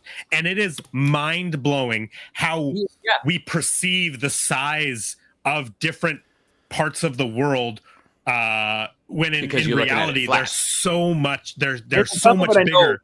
Was like there were political reasons of like they made countries look bigger because they were more powerful and they were whatever. So there are like size differences and things like that. So I'm wondering, maybe, I guess, in the orientation topic, if civilization started, where the maps were created, maybe they wanted that on the top part, right? So maybe they're like, well, this will be north because we're on top, because they didn't want to put themselves on the bottom, I guess. So I don't know. I don't know. And there is maps you can buy that are purposely upside down, but printed with the words the correct orientation. So you can you could put up an upside down map, or as we perceive it, an upside down map. When I was a kid, I'm so old, we had 3-dimensional maps, and they were called globes. And then everything was the right size because it was in the full spherical formation, but you can't put that online. You take the top off that, you flip that ball upside down, boom, you got an upside down globe. And then Australia's right side up. And we also had to buy atlases every year, and we had, for some reason, I'm like, they had to buy a new one every year in school. I'm like, why? What's changed? New roads. New roads. I guess new roads. Seems like not a lot has been updated in certain areas, I guess. I mean, all right, okay. Brandon probably grew up with MapQuest, I'm guessing, or some sort of modern version of computer I remember mapping. printing out directions to friends' houses. Oh, that's your old school. To me, that was still the future. I had to do what he talked about, where you buy a new map if you want to go on a trip. Oh, I've seen maps, but I never use them in the car. He's like, you mean like One-Eyed Willie? We need. Yeah, sorry. Okay. Is there still more map talk? No, there's no more map talk. I have another thought. Okay, go ahead. I want to hear the other thought. Yeah, go ahead. It was based on your thought about the children part, which I feel like that was the time for me in the film that I kind of brought me back into it a little bit, because I feel like at that point I was like, I don't know about this one, but I thought it was really interesting. I had a few of those.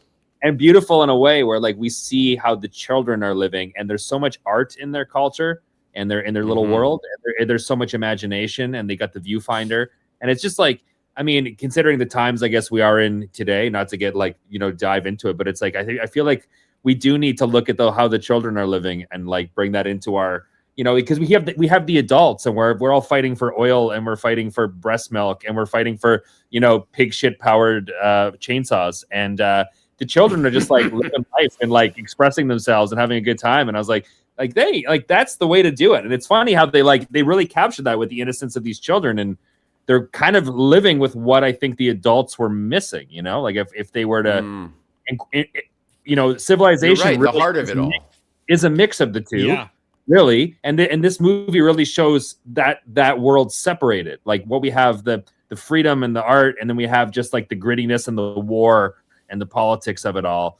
And it's interesting to see it separated like that in a film. Yeah. So. And it's not until Max joins them that he sort of hits them with like, there is no Tomorrowland, right?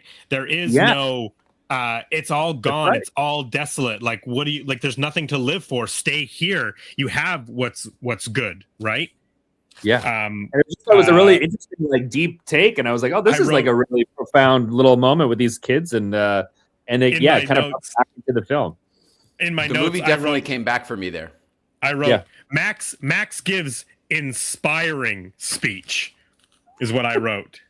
No. Also, is he Captain Walker? He's Captain Walker, right? He's not. He is not Captain Walker. And again, that is another weird thing. He keeps saying he's not, but I really thought he was, because the story does feel like gray in the hair. Like, I understand that there is other people that have gray hair, but they make it the gray so specific in their drawing that I think it's like confusing. Maybe it's confusing. Yeah. What else is confusing? When they shoot Blaster with a crossbow, and then the guy blows on it like it's a gun. Why? What are you blowing on it for? Because it's cool, man. Did you notice that? That's hilarious. That's like, nothing's hot. The's no heat coming off of that thing. That is just it's hilarious. That is smoke coming off my crossbow. He's blow on his crossbow. I just that's where it wrecked me. And then the kids brought me back a little bit, but I was like, that's so funny, because I am the exact opposite. We can get into it. Do you want to talk about Thunderdome, or do you want to talk about the kids? What do you feel? What do you want to talk about next? I mean, let's chronologically what happened. Well, chronologically, let's do Thunderdome first, right? Yeah, we haven't really discussed the Thunderdome yet, considering it is the title of the film. Yeah, totally disappointed. Well, the title is actually Beyond Thunderdome, so what lies beyond the Thunderdome is the kids. So I'm just saying. I think this movie's mistitled. I think the Thunderdome is such a small part of it. It's just the steel cage death match over here. We were off of it. I was so shocked. We were off of the Thunderdome right away after and that's why it's Beyond Thunderdome, because Thunderdome is.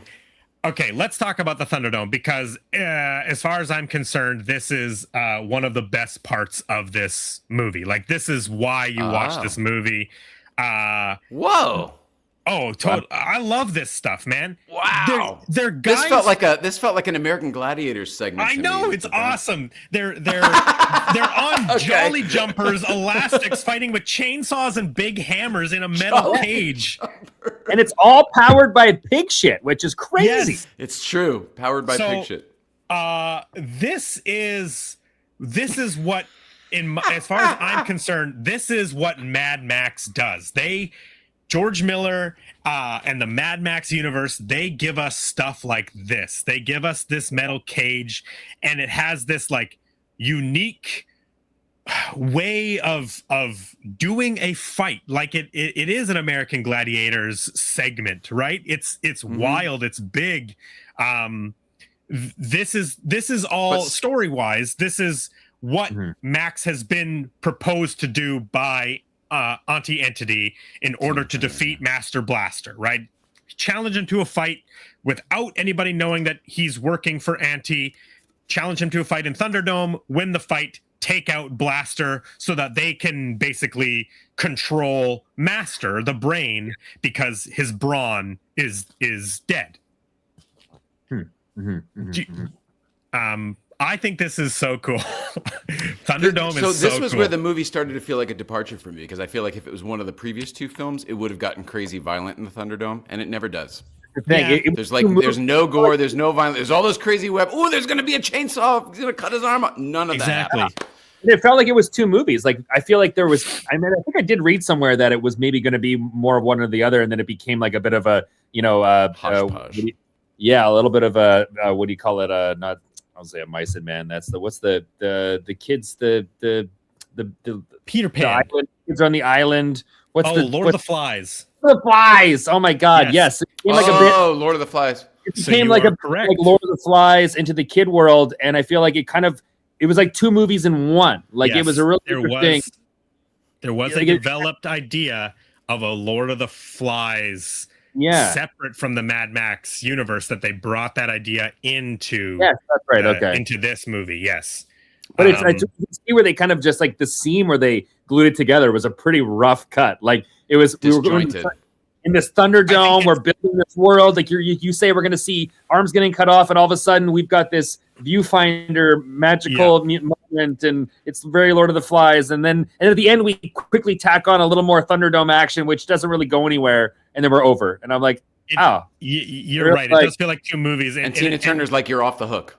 Yeah. And I was, what the? Everyone learns their lesson in the end. It's a PG-13 rating. Boom, everyone's good luck to you, Max. Yeah. It's the friends we made along the way. Like, exactly. Really? Exactly. I don't know. It was a little but yeah, I could see where they definitely used the marketing to bring people in on the Thunderdome. I think they sold it as a Mad Max film. People thought, I think it was going to get bigger. I thought it was going to get bigger. I was really surprised at how quick we moved off of the Thunderdome, and Tina Turner fell away, and all of a sudden we're in this whole felt like another. Like TV shows do it a lot too, where your third episode or the third season, you kind of go on a little thing through the weeds, and I was like, where are we going? B plot, this B plot is taken over, and then here we go. And what movie are we watching? Like I had to keep looking at the case and be like, is this a double-sided disc? Did I put on hook? I was like, did I skip an episode? Like, is this Peter Pan? It's kind of like when you share, like, have you ever shared like a Netflix account with somebody? If they're watching the same show, you just continue watching, and you're all of a sudden you've jumped episode. Yeah. You're like, wait a second, what is going on? Wow, where do these kids come from? I was like, do we skip an hour in the middle? Like, where? And they're all friends suddenly. Everyone's happy to be there, and like, what's going on? What is happening? Anyway, I also found Max through cars because like I love movie cars and cool cars and everything. And the Mad Max car is not even in this one. No. At all. No, the V8 Interceptor, the Ford Falcon that Max drives, which is such a freaking cool car, doesn't even make an appearance in this one, which it's like it's such a misstep in my mind. Like they put the cow car in. What? Yeah. The cow hide car? Oh, the cow car was cool. I like the cow car. The cow car made it. It was like a cow car Batmobile. I liked it a lot. It was so cool. Like if we do. And it wasn't just painted. It was like the hides. It was the actual cow hides. So exactly. Awesome. Even just simply opening up the movie with Max on that cart when he gets his stuff stolen, if his V8 was what was being pulled by the camels, I would have been like, hell yeah. At least they showed it. Yeah. He does say that he does have a car, right? Yeah. But it's not the V8, right? Like. So no, no, it's not at all. Is it Fury Road where it's only in there for a second in the beginning and they leave it in the desert, but at least it's there. Yes. Yeah, but at least they show it. Exactly. Do you think Turner's music exists in the world that Mad Max has set in? Like, do you think there would have been they know the songs? You know what I mean? Like, do you think in Australia she was charting and then the world ended and they were like, wait a second, it's Tina Turner. It's actually Tina Turner. She was on tour in Australia. If the car had a radio in it, then theoretically, music exists. Then Tina Turner's music might have existed within the Mad Max, which creates a whole wormhole, doesn't it? Yeah, I mean, well, there is music in the first movie, isn't there? Like the first movie has, or am I thinking of the radio? Am I not be thinking of the CB radio chatter? Because they keep looking at it, they keep shooting it. Here's another. That's a really great segue because this is the first movie to not have Brian May, not the guy from Queen, one of George Miller's friends, do the score for this film, because the score for the other two Mad Max movies is very sporadic and like weird noises, weird guitar sounds, and this one has an orchestral score by what's his name, Maurice Jarre, It's a little. Did you notice that it almost sounds like a Western, like they were doing Western music. So Maurice Jarre is a very traditional pick for this Warner Brothers version of Mad Max. The man scored Lawrence of Arabia. He worked with Alfred Hitchcock. Ironically, he did the score for Enemy Mine, 1985 film we've already covered. Yes. But he is a very traditional score composer. And I don't think the score works in this movie. Like it breaks the fourth wall for me. In the sense of it being the PG-13, I made the joke like Hook, like it feels very Steven Spielberg, very Amblin, very Goonies, very it's Return of the kids. Jedi. The kids. Yes, I thought the Ewoks for sure. Is Ewok a comparison. Village. Yes, the Ewoks in Return of the Jedi is a comparison I've seen. It's just it takes so many departures from the previous two Mad Max films. Setting up the Thunderdome sequence, and we get like that sexy saxophone coming in, and I was like, it just did not. It kind of derailed the tone of the whole. And then we got that. I'm like, really? We're doing like detective, like old sick noir. Music. Ooh, there's going to be a sex scene. Yeah. And I was like, what's going on with this not now? In this PG-13 movie, no, there's not. No. Yeah, no. Not even Mad Max and the Red Shoe Diaries. Kissing even. Jeez. I kind of took all the Thunderdome time. Does anybody else want to say anything about Thunderdome? Their thoughts on Thunderdome? The Thunderdome was cool. I just it wasn't a very big part of the movie, and I don't know why it's named Beyond. Why is that a reference point in where we're going with this movie? Why is it in the title? I don't know. I think the real answer is because it's a cool word. It is Thunderdome. Okay, it is a Mad Max cool word, right? You're right. So the wrestler, like WrestleMania, they had the steel cage death match or whatever that was, and they would use. Okay, I get it. It is the name of my Wi-Fi network because it is such a cool word. So I mean, that's what Thunderdome. I call it. That's hilarious. So and I realized after you asked me to pick the movie, I was like, well, obviously, as I'm going on my phone connecting, I was like, oh my god, obviously, it's got to be. It is a cool word, and I think they really marketed. I mean, that's the world, right? It's all about the names. It's all about Toe Cutter and Thunderdome, and that is the world. And they hook us with this Thunderdome thing, whether it plays a lot or not. It's like the names in Mad Max are always cool. I mean, in this film alone, we've got like the Collector is Tina Turner's like right hand man. Is that the one who sounds like Hitchcock? Yes. Yeah, that actor, I wrote him down. Hitchcock. Frank Thring. And I wrote it down because he's in Ben-Hur. Like, it's just like the guy is just like that's crazy. The actor Angelo Rossetto, who plays Master of Master Blaster, he was in The Wizard of Oz as one of the Munchkins. It's just he was hilarious. Yeah, he's great. The way he uses one-word commands to everybody, I thought that was great. I loved it. So think. for the end of Thunderdome, it's revealed the true nature of Blaster, and Max refuses to kill him. He's an innocent, and it comes out that he has made a deal with Auntie, and he chooses to break the deal. And they have a lot of great sayings in this movie, but one of them specifically is "break the deal, spin the wheel." And this is I had to pull this because I wanted to make sure that we knew I was just going to ask about this, all the options. Okay. All the options on the wheel are as follows. I pulled them up here. So, look at this. They are Auntie's Choice, they are Hard Labor, Forfeit Goods, Underworld, which is I guess just working in the pig shit, Life Imprisonment, Gulag, which is what Max gets, even though Gulag is like a work prison. We'll go there later. Yeah, exactly. Very confused by that. Okay. Yeah, I was confused and then he gets sent out to the desert. Yeah. Yeah. With some kind of Mardi Gras mask on. It made no sense. Yeah, exactly. I mean, I guess it is the Wasteland. They don't really understand fully the definition of words, so that's their version of a gulag. All right. Acquittal is an option. Spin Again, which is really funny. Nice. Death and amputation is the last one there. Well, when I feel like you got a lucky spin. Yeah, Auntie's choice. Does she have to choose one of those options then? Maybe. The other thing I found this list. I found this list on Reddit, and the Redditor actually broke down, because the wheel is in larger segments. Not everything is a uniform size, and they actually broke down the percentages of each option.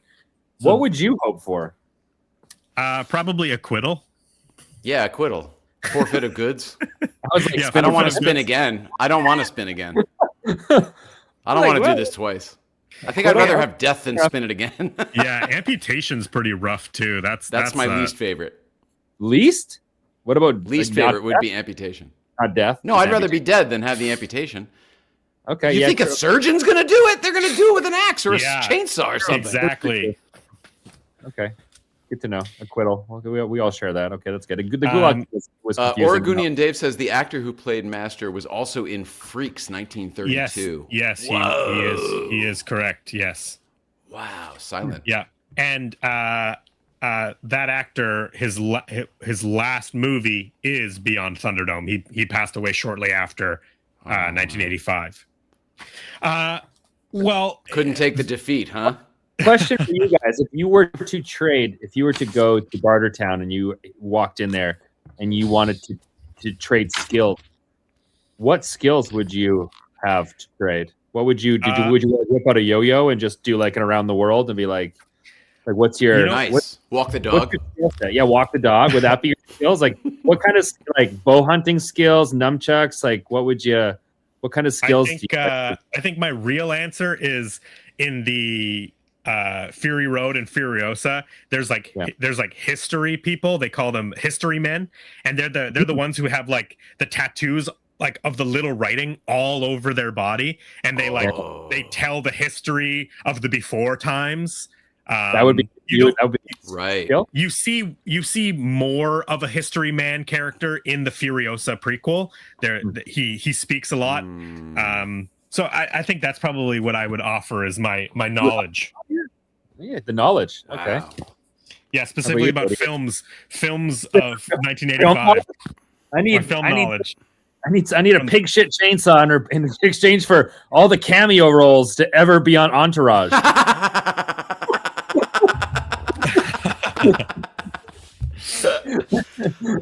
I think I'd probably.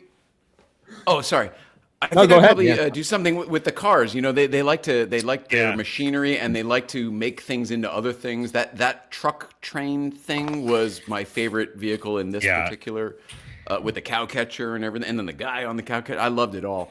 Yeah. So I'd probably say that I can help you engineer some cool car shit. That would be good. That'd be a good skill to. Yeah. When did I can be creative there. Yeah. When did it would be fun, so I'd feel fulfilled there while I'm living in Thunderdome and Barter City. True. Yeah, I'd probably end up next to Pig Killer in the pig pen, shoveling shit. It's probably where I'd end up. Brandon will be tied to one of those vehicles. Yes. Oh my God, we're so close to barreling through the desert. What about you, Tanner? What skills are you offering? Are you going to be doing to you guys with it's a good question. Yeah, I'll play my Mel Gibson interview in the Mad Max world. I'll break the 4th and 5th and 6th walls. I'll break all the walls doing that. It'll be all That's out. That's hilarious. So what's your skill? Well, I do Barbara Walters interviews pretty well. I can get the other side out of people. Yeah. Who's Barbara Walters? Get the history man in here. It really depends on what exists in their world, I guess. I mean, maybe my skills are only in this world. I mean, I don't know if that's any of use in the apocalypse, but I do have a question in this world because I'm watching them out of sequence. Yeah. Now, I was surprised at. I grew up not liking this one. For some reason, it felt like a departure from the other two. I didn't like it. But now I've seen Fury Road, and it's many, many years later. Thanks, Brandon. Now it's many years later. Pretty spot on. It does feel like more of a bridge gap than I thought it would this time through. So, is this land, this Barter City, Barter Town? Bartertown. Is Bartertown in any way related to the city with the water holdout that we get to in Fury Road? Because that also is elevated. There's also caves. There's also no. Okay, no relation. Okay. Yeah, none of it's related. I thought it might be the same place, but later. Famously, the Mad Max movies actually don't care about continuity. They don't. Okay. They're not obsessed with connecting everything. In fact, the biggest connection is the prequel Furiosa to Fury Road. That's the first time that a Mad Max movie has ever, like, we are answering questions about what you've seen before. Oh shit! Okay.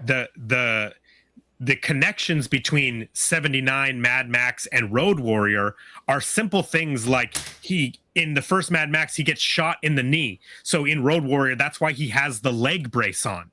And his arm is broken in the first Mad Max. So that's why in Road Warrior, his sleeve is cut because medical attention was given to him and they cut his sleeve off to mend his broken arm. So it's just those small connections that they're actually, for the continuity of the character, connecting through the films. And then their other connections are basically like the whole like Mad Max 1979 was very similar to what Steven Spielberg was doing, where it was like, what if we made a movie that was only the good parts, right?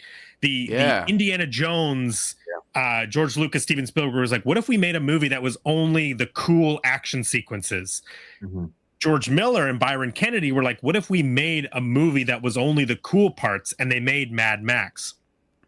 Then what they learned from that 79 Mad Max, they were like, what if we made another movie that was only the cool parts of the movie we just made? And that's what led us into the post-apocalyptic look and feel for the Road Warrior, which then became, very successful, very popular. And that's why we sort of had that aesthetic carry throughout all the films with the cars and the hockey pads and the found, pieces using, like, in that French TV special, the costume designer is actually there. I wrote her name down. Monica Naru or Norma Morico. Sorry. Norma Morico is the costume designer, and she's in this special going over some costume pieces and like saying where they all came from. And it's like sports equipment and motocross. One of the guys has a shield on his elbow, which is actually just like a Chevy like hubcap. Yeah, like a moon, like a baby moon. Wow. And so it's just like all of that aesthetic stems from like what was cool in the previous thing that we did. And I think that was kind of what they were trying to carry through. I don't know if it fully translates in this particular version of Mad Max, but it comes full force in Fury Road 30 years later, with like that world is like so detailed and full and just like an amazing immersive. Like, it's immersive, so immersive. Exactly. Like the world building of Fury Road, granted, it does have that 30 years of previous, 3 other films that had led to that moment. But this particular movie, it just sort of, it doesn't have it all for me personally. Right. No. Yeah. That's why I love the Thunderdome stuff, and I love the stuff at the end with all the cars. It's that middle section with the kids that I really lose interest. I would agree, except for the exposition that I noticed this time about what happened to the world. I like that so much. In the car chase, when we're on the train and everyone's coming, did that feel to you guys like? Did that section feel like the other Mad Max movies? Because it did to me. Oh yeah, 100%. It was just so like small. Yeah, it's like 25 minutes or something at the end of the film. But when it gets here's my note. I wrote, Auntie chases Max and kids. And then I highlighted it. I said, it gets good again. Because it's like, all right, we're back. Like, this is what I want out of a Mad Max movie, is cars people jumping on cars and doing stunts and all that sort of stuff, right? You're right. Once we got rid of the Ewoks, you're right. It's the Ewoks again. That's what it is. It's Return of the Jedi. It's just, I love the Ewoks, but watching this movie for this show, I was like, I get why people don't like the Ewoks, especially if you were of a certain age in 1983 when Return of the Jedi came out. I understand what they were going through at that time, because I have my own Ewoks now, which is the kids in Beyond Thunderdome. Having seen the original Star Wars finally recently, like I also was desiring this thing to get even bigger and darker in the third movie, and it definitely does not. I mean, you get that nice stuff with Darth Vader at the end, and obviously with Luke. Yeah, like as far as the actual thing, they tried to combine, and I think combine two things couldn't have not been together, and I think it kind of died in the middle. I think it would have been better to do a Thunderdome movie that built and became the thing that outdid the last one. It was even more gory and more violent, or I mean, at this rate, sever it and do a totally different film of just these kids, and we go on do like a Bushwhacked before, like it kind of didn't feel like Howard Stern and Bushwhacked with these children, and he's like on some little adventure together. Suddenly, it was like a whole different like family section of the video store movie. Yeah, it feels like a completely different movie. Yeah. Like I think maybe they died in the middle for me, and I was like, I think if they would have just committed to the first Thunderdome idea and just built on that and outdid themselves on the last one, I think we would have had something there. But I think we also and then do a Saturday morning cartoon for the kids. Yeah. We also lose Tina Turner for 40 minutes, like a half an hour. Movie. Yeah. Like, why? Like, I know. If anything, Bartertown and Tina Turner should be chasing after Max. They should have figured out a way to make them find out that these kids were here at this green place, and they should have had the threat of Bartertown and the goons on their way to the kids, and then Max and the kids, like the Ewoks, they fight. Yes, team up. Entities and Bartertown. Could have also been in, like, we could have built in the same world, and the kids could have been in the underbelly of the city and being oppressed down there.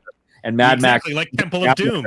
Temple of Doom is exactly where I was going. He rises up with them and whatever. He finds some allies when he's in prison, so maybe he gets imprisonment or he gets gulag and actually goes to a gulag and goes underneath the city and then ends up having this uprising. And we're still in the same world. I think it just was like, the Lord of the Flies thing took me out for a while, and I think they should have just made a Lord of the Flies movie, and they should have just kept this within the same Thunderdome Bartertown world, and it was just it was really disjointed. And I think the PG-13 rating, whoever advised them to like widen the audience, I think that's what also killed them too. And they went I think that's what they say, especially like in film or music. If you try to cast a wide net, you try to get everyone, you end up getting no one. You lose it. Yes. You lose the magic of the thing. For everyone, and they ended up getting like that. They lost it. It's what I said at the beginning. Like it's too commercial and it's too Hollywood, right? Like it lost a little bit of its grit and its magic.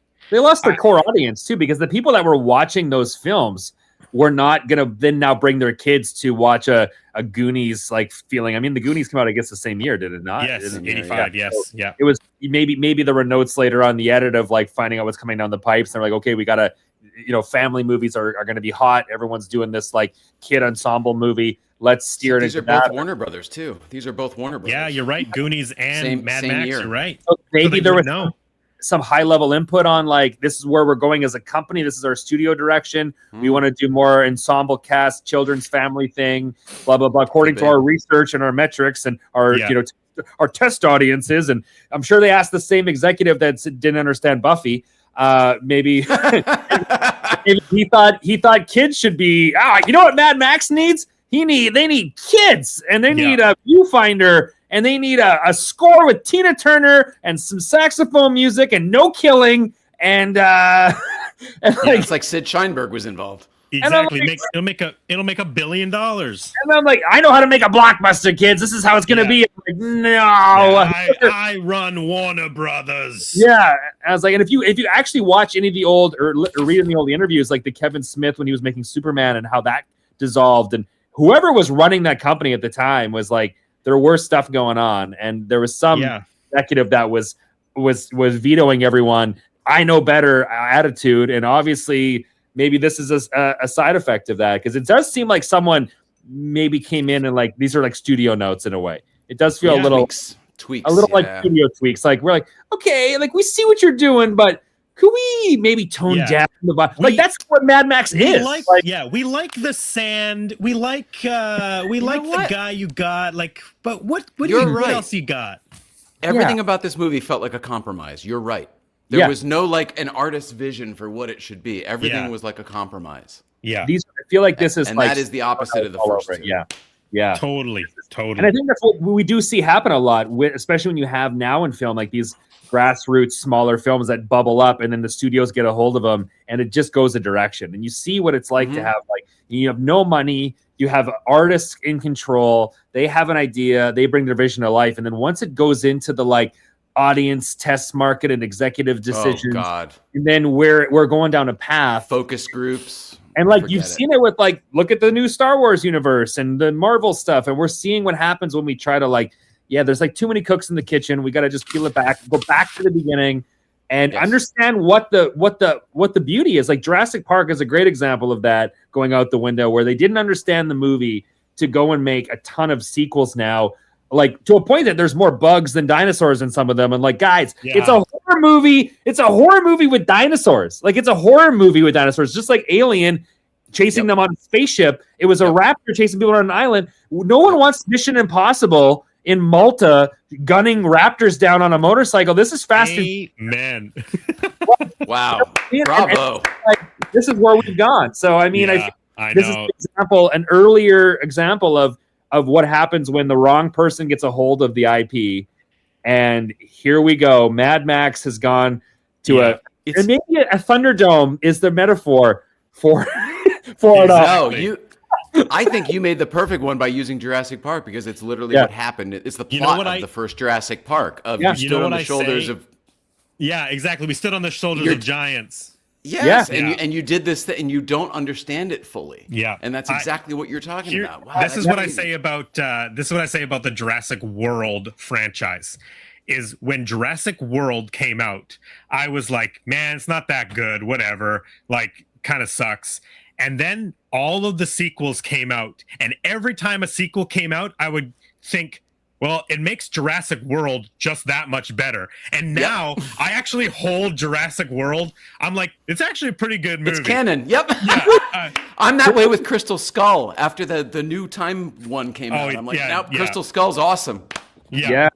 But that's like it's so crazy that like that's because it's not as bad as the other thing that we're like forced to like stuff that's where we're living now. It's like, can't we just leave the art to the artists, let us all do what we want to do, and like we understand the material, like come on, like it's funny that it got obviously pulled away, and here we are now with like we're doing 45s. We're gonna it says ahead of this is from ahead of the release. Like they're releasing this stuff to promote the film. Like that's an advance. Nice. Did you ever think there would be an advance single from Tina Turner to promote a Mad Max movie? Like when you were watching the second film or the first film, did you ever imagine that this would be for the third one? Like reach these heights. Oh, so hey, how about this? What if it wasn't her, Cher, back in '85? Because Cher was acting. She did Mask that year. Yeah, I don't know. I like Cher. Don't get me wrong. I love Moonstruck. I think it's a great movie. I just don't. I don't think that she's like menacing enough. I don't think Cher. There's something about Tina Turner that she's charming, but I don't know. I just see a completely different energy. I don't know if I could buy Cher. I was talking. I think the outfits I definitely could see. And wait till you see her in Mask, where she's defending her. I brought it up with someone recently, and their response was, "I thought that was Jim Carrey," and I was like, "That's not the same." that's the Mask. I was like, "That's a different one." Somebody stop me! She was great in that. She was so good in that. Oh, she really got into the role. Yeah, I mean, are we gonna do? Are we gonna do Mask? That's at 85, right? Are we gonna? I believe it is. Yeah, we would do Mask it on this show. Mask is 85. Yep, I Mask believe is so. A great one as well. Amazing film. Great film. Sam Shepard, amazing film. Sam Elliott. Good to know the solace in it all is it's good to know that the studios have been mucking around for several decades with. Yeah, Love that. I don't think it's ever gonna get better. I think that's just like it's inevitable. Right, there's good studio heads and then there's bad studio heads. Like it's just people who feel like they need to have their input into movies, right? Well, I remember Kevin Smith talking about Superman, and they wanted to put a talking giant spiders. Yeah, and a talking crypto in because the talking animals were all the rage, and some executive had this great idea of like, well, we need to have a talking crypto, and he literally thought. I think the story goes in the interview I read, he thought it was like a joke, and then he realized this guy is serious, and I think he ended up walking out of the meeting, and the movie dissolved. But like, yeah, that's the thing, man. And it's like I keep telling people all the time, like for a movie to be made and for it to be good, it is such a miracle, almost like an accident. Because with the moment you set out to make a movie, everything works against you. Like the script, even the script, you're getting people weighing in. Even if you can preserve the script and protect it and have a good script, then you go to crew it up and you go to get directors and cast, and everything along the way is derailing this project. And if you can at the end of it have a solid film, it's honestly like a miracle that you've kept the dangers away, because everything is like the odds are more likely that it's waiting to topple, and something's going to do it. Some wrong casting, some ego on set, some whatever happens, and then here we go. But like, if it gets out the door and people love it, you're like, wow. Yeah. Well, even a bad movie is a miracle because you finished the movie. Yeah, it turned out bad, but it's still a miracle that you got it done. Yeah, like everything works against you, and like. And it's and the fact that it can be good is and this is I guess the example of listening to the right people. It just goes to show you how hard it is to get a movie made, because even with the success of 3 Mad Max movies, George Miller could not get Mad Max Fury Road made in the 90s, in the 2000s, and it wasn't until 2015 that he was able to actually get that vision out. Wow. And that just goes to show you how hard it can be to make a movie, even a movie built off of a successul franchise. Yeah, it really so is many things have to fall into place to get stuff made. So and ultimately I think there's just a very small group of people that control it all, and like that executive for Buffy, that being a different person or having had a little bit of a different scenario in that person's life, and maybe they happen to watch an episode of Buffy or had a niece that liked the show, maybe the Buffy show would be greenlit. But it's so funny that it just comes down to that one little moment, and that executive who was like, I don't get it, it's done. But it's like that could have gone the other way, and how like it's just so happen chance and accident. And like for George Miller to get the movie made, like it's there. It's got the fan following. It's got the world building. It's got all that. But it's just probably a small group of people that just didn't understand it, or maybe one guy. And then they waited till it took 10 years for that guy to be ousted and quit or replaced, moved to a studio. And now there's and another opportunity. They merged with Discovery. They got the money now, whatever it is. It's crazy how it just comes down to like such like really a small group of people that kind of like I think make the calls for all of it. And it's unfortunate that it took so long, but I mean at least we got Fury Road in the end. I mean a lot of other stuff that we'll never get, not to keep bringing up the Buffy example, but there's it's sad. There's a lot of stuff that probably could have been better or could have been made at all, or the stuff that we did get. Like there's so many things that we did get. I was like, why? Like why are we? How many paranormal activities do we need? Like how? I will give credit where credit is due, because the last year Warner Brothers had an incredible run, because not only did they put out James Gunn's Superman, which is great, they put out Weapons, which I absolutely loved, which Amy Madigan won an Academy Award for, and then they put out a film from one of my favorite filmmakers of all time.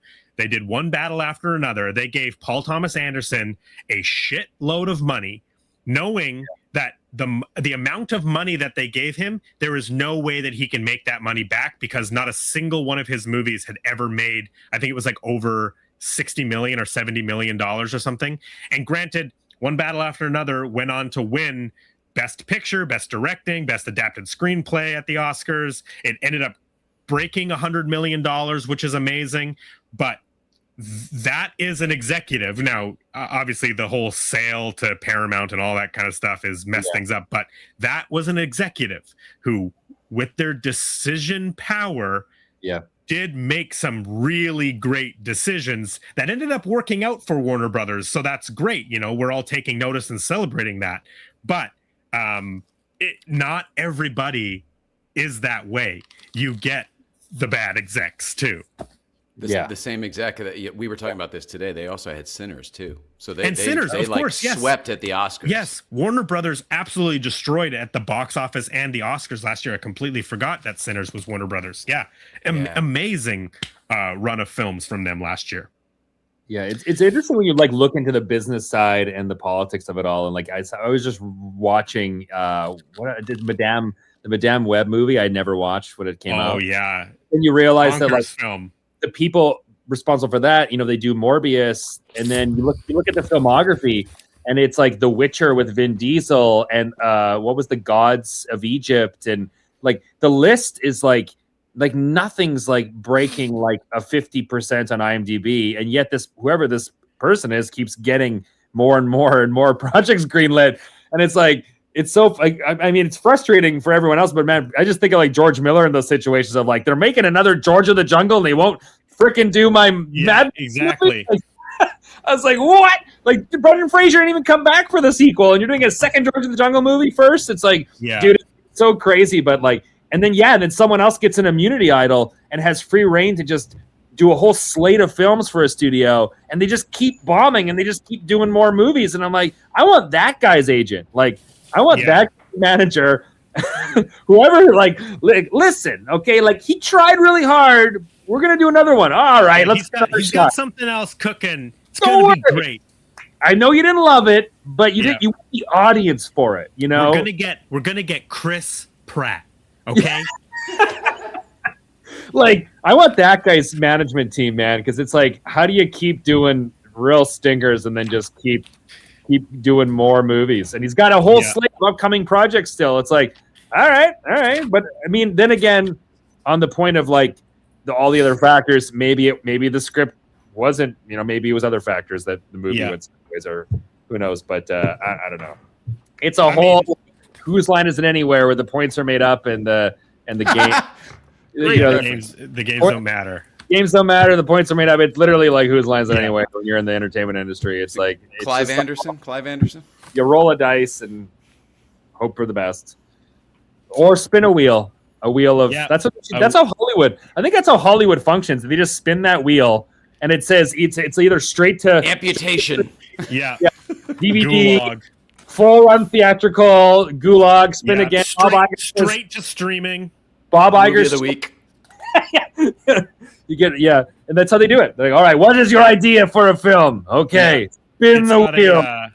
It's got an option on it to like dump it for tax incentives. You know, that's right. Shelf it, bury it. Tax, tax write-off. Sell it off for insurance. Yeah. Oh, Batgirl. Oh man. Yeah. I know. R.I.P. Hey, we did get the Wile E. Coyote movie back. From the shelf? Yes, it is coming out. I believe it's being distributed by called Ketchup Entertainment or something. I'm very excited for it. Stars Will Forte, a man I love. So I'm really I cannot. You have his old car. I do. We have the Magoo Miata. I was texting you about that, Tanner, actually. Right. It looks amazing. And it's smart for them to pick up the film because the marketing that film has the organic, natural marketing from all the news coverage, and the core stuff and the this and that. It's like and the shelving and the protests and like, man, the free marketing they got. So like if they've got a huge hungry audience already. Same thing with like Batgirl. I never understood like the amount of people that would pay to see that. They could charge $100 a ticket and people would Brendan Fraser was in it. And Michael Keaton was back in the full suit. He was back. Like I think, and it was before Flash. Like how bad how bad can it be? Like, I think people would just pay to see Michael Keaton in the suit, just like doing poses. And it can't be any worse than the Flash movie. Yeah. That movie was awful.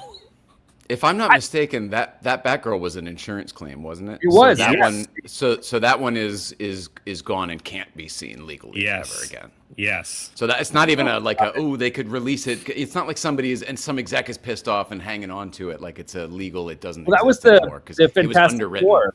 Did you ever see the doc? Like, there's a doc about it now, but the live action Fantastic Four with trauma. The Roger Corman one. Yeah. Yeah, so the original one. Yeah. Jessica Alba.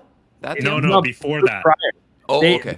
It was a way to renew the film rights, so they had to just produce a film and They hired his company and they Roger Corman.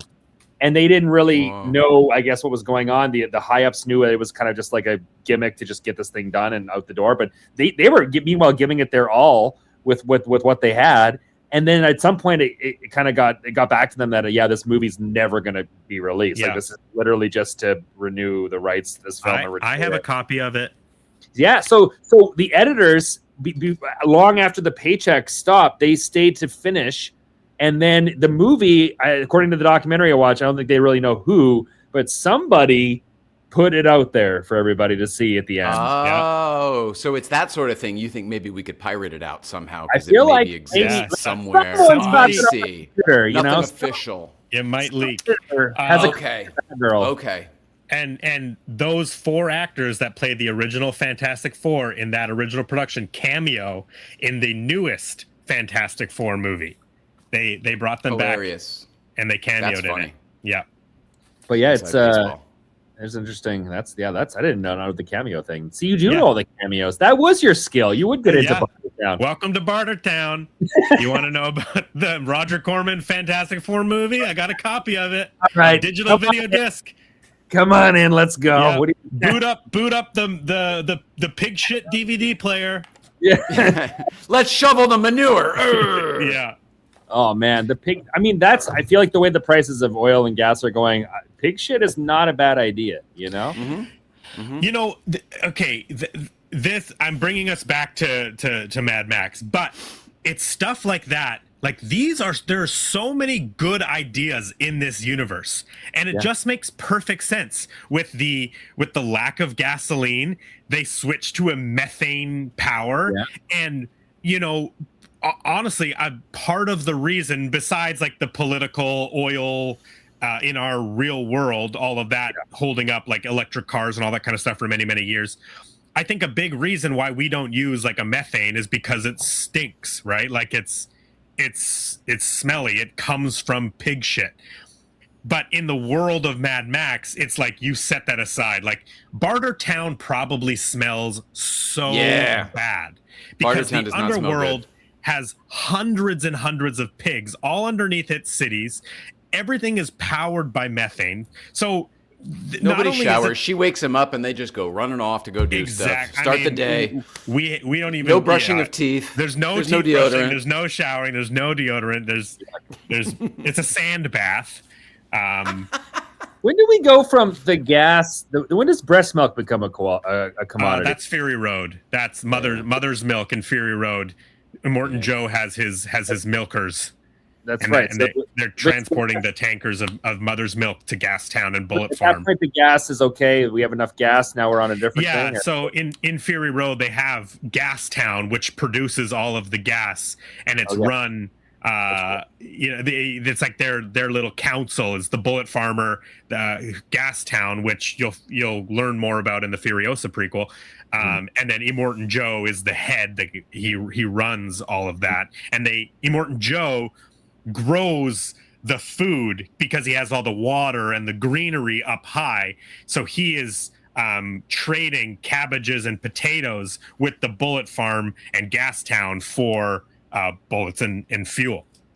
I know. Cabbage is also great for making methane. So well, once the pigs die out, then it's human methane, and that's what powers the world. That's the next Mad Max movie, The Wasteland.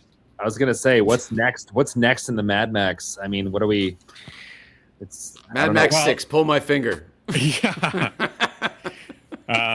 Well, there is a script that George Miller is trying to make, because when he was so busy developing Fury Road over the course of nearly 30 years, he would write Fury Road and then realize that in order to deepen the characters of Fury Road, he needed to fill out Furiosa's backstory, what she did from child to where we find her in Fury Road as Charlize Theron. But he also needed to do the same thing. Yes, I see. He also needed to do the same thing with where was Max in the Wasteland during that period up until where we meet Max in Fury Road. So there is a Mad Max script that is he wants to make. He's 80 years old now. 81. I don't know if it'll happen. It's been in pre-production for a long time. I would love for it to happen. But yeah, that is called The Wasteland. That's what that working title is. Madman 6, Daddy's Home 3. Just saying. Yeah, it's a crossover. Yeah, it's another compromise movie. Yes. I did have another question considering this world that we set up with George Miller, and there was a '95, the Kevin Costner Waterworld film. Yes. Mm-hmm. Now it kind of, I think someone obviously watched Mad Max and said, "What if it wasn't sand?" And and then so here we go. Yeah. But what if not dry? What if wet? Wet. Yeah. Whoa! Hey, that's the master as the executive at. It's exactly what it sounded like. Yeah. What? No, yeah, that was like the flowchart of ideas. Like, let's just make Mad Max wet. So Mad Max dry in sand. What opposite? It's amazing. The boats, the jet skis. You guys are. That's exactly what it is. Oh, it's literally same costume, same everything. So the Waterworld show at Universal Studios is one of the greatest stunt shows, one of the greatest shows of all time. Absolutely love it. Highly recommend it. Every time I go to Universal, got to watch the Waterworld stunt show. Could you imagine if it was a Mad Max stunt show? I just had this thought right now. Oh my God. I mean, the boats are cool. The water's cool, but imagine all the dirt bikes and cars. Yeah. Yeah. Fill it up. I'm in. Yeah. Let's turn it into a Mad Max show. Wait till they combine the worlds and they just do a mud world. Yes. Oh my God. Mud Max. Mud Max. We had water. Now we have Mud Max. Exactly. With like monster trucks and those mud boggers and everything. I love it. You start writing, Tanner. Hollywood is on it. We've spoken. Now Mud Max will come out and then we'll be like, we thought of it. We should sue. Yeah, exactly. Yep. Mud Max. That's how we'll get rich. I'll register it tomorrow with the WGA. Yeah, exactly.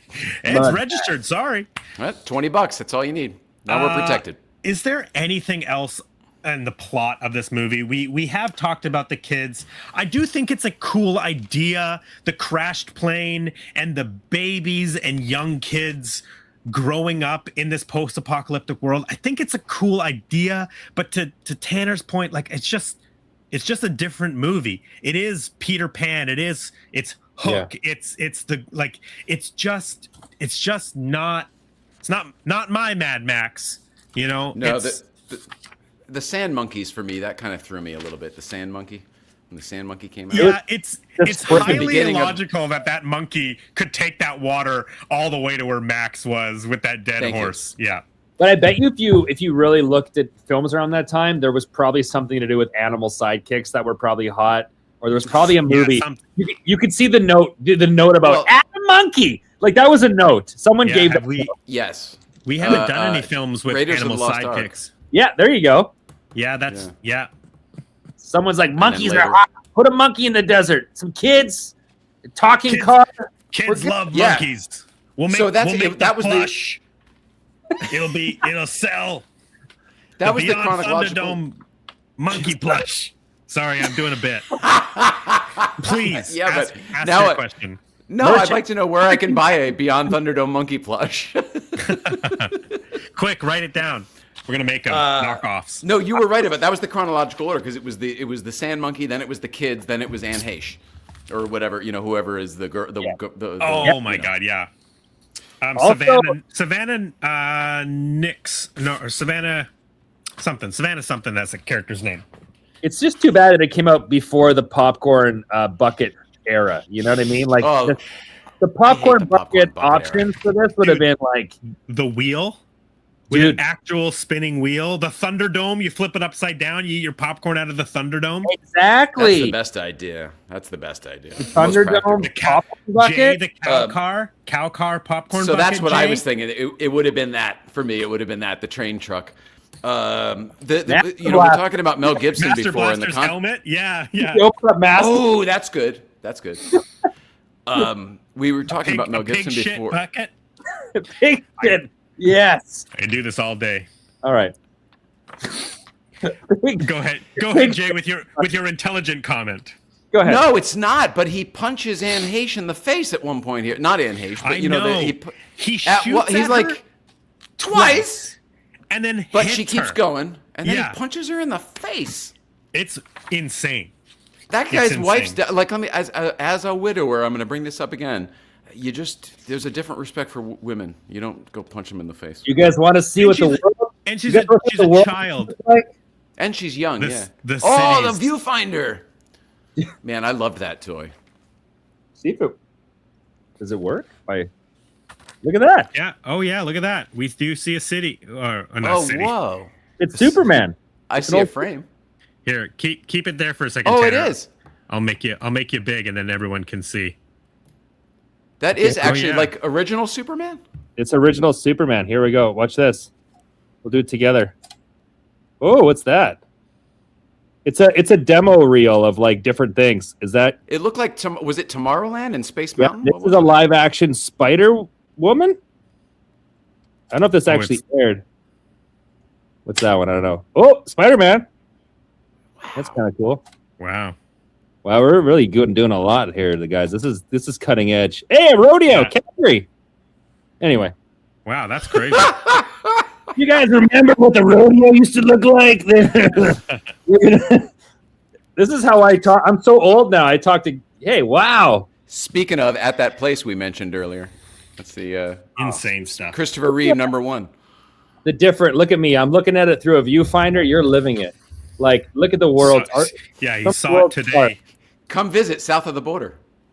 Oh, this is all. This is in Canada. This is our whole entertainment system. Yeah, that's what we got. That's our film history. We We've look got at two Adam Sandler movies and a viewfinder up here in Canada. baby. Behind your 600 Blu-rays behind you is like 100 movie cars. So I don't know what you're talking about. Oh, Yeah. the Olympic Stadium of Montreal was the slide that looked like the space thing. Oh, okay. Electra. What is Electra Woman? What is this? Electra Woman, it says. Is that an old? I don't know. I have Come no on. idea. You're not allowed in Pinch zoom in. Are they all movies? It's just like a demo. It's like a preview reel with the old viewfinder. Like it was just a random. So it's like it's showing you like these are the things you could look at if you owned Yeah. an actual disc on Viewfinder. Ah, if 1970. you'd like 12 more of these. Yeah, Electra Woman. I don't even know if that show. It looks like a TV show. Our Anyway. viewfinders were always red, like it was in. We're Yeah, not. They were always yeah. red I with think a yellow. that's Viewmaster, I believe. Oh, is ViewMaster. View. Yeah, Yes. yeah, This one's full of lead. This is old. This is yeah. like, That's old school. Don't lick that. Lick it. Lick it. Lick it. All right. Well, if I think we've pretty much hit all of the big plot points. I've got complaints. For Yeah. a movie with as many chainsaws in it, none of them were satisfying. There wasn't a single Oh. chainsaw, like actual dismemberment or anything like that. Like I Yeah. expect if you're going to bring a chainsaw out in a fighting movie. Disappointing. No, it was very disappointing. The binocular gag when he's looking on the train tracks and the guy totally got me. It totally scared the shit out of me. It was a perfect jump scare for me. Yeah. The cowhide car, we covered that. That was awesome. Oh, the cow catcher shot with the guy strapped to the cow catcher. So did they sacrifice a camera for that shot? Did they shoot it backwards and pull the camera away from him and then speed it up? How do they do that, Brandon? You know, I don't know specifically for that. They could have sacrificed the camera, and the reason I But then say the- that, Yeah, I was just gonna say, so drop my pen. so years ago, I made a movie. You know, it was a independently funded film. I made, never got distribution, did some film festival stuff, but we shot it on this camera called a Blackmagic Pocket Cinema camera. It allowed us to shoot raw film, not film, but digital. But it was helping with the color grading. The fun fact about that camera is the Blackmagic Pocket Cinema camera at that time. That was the crash cam for Mad Max Fury Road. So these were the little cameras that they would strap to the vehicles that they could sacrifice. That if they got wrecked, they were cheap in the world of Warner Brothers and Fury Road. So they were their crash cams. So I don't know specifically how they did that, but I don't know. They could have sacrificed the camera, but everything is film at this time, so there's the risk of wrecking the film in the camera. I thought the exact same thing. You wouldn't have a live feed to record somewhere else. So initially, when I'm watching it, I thought to myself, oh, they sacrificed a camera. That was obvious. That was very cool. And then I thought to myself, wait, there was an actor acting on the front of that. They couldn't run it into a camera. It would have killed them. So that's when I went. They must have like started up close and then pulled it back and then run it backwards at high speed. I'd have to look at it again and thinking about that maybe, but you're probably right. But it was, that shot reminded me the most of the early Mad Max with those crazy random insert close-ups of the guy's eyes when they would get killed and stuff like that. So there was something about that one scene that did make me feel like, oh, at least the same guy is doing this, because the rest felt so disjointed. It does not feel like a Mad Max movie in the middle. The beginning and the end, you're like, this is Mad Max. In the middle, you're like, what? Did the channel change? What happened? You ever bite into a donut that you're sure is going to be a certain thing, and then it's different inside than you thought it was going to be? It's one of those for me. Thought it was going to be a jelly, and it's cream. The plane at the end, Brandon, is that a real plane? I don't think so. Sorry, the little plane. Yes, the little plane is a real plane. It is. I thought you were talking about the 747. Yeah, that's a real plane. Yeah. Super cool. Yeah. I want one. You should have one of those in your collection. Okay, we'll keep an eye out for it. During the plane scene, when they get to the cliff and turn around, like, there's not enough road, there will be, yada, yada, yada. Where the frig do they get the truck that Mad Max is then driving?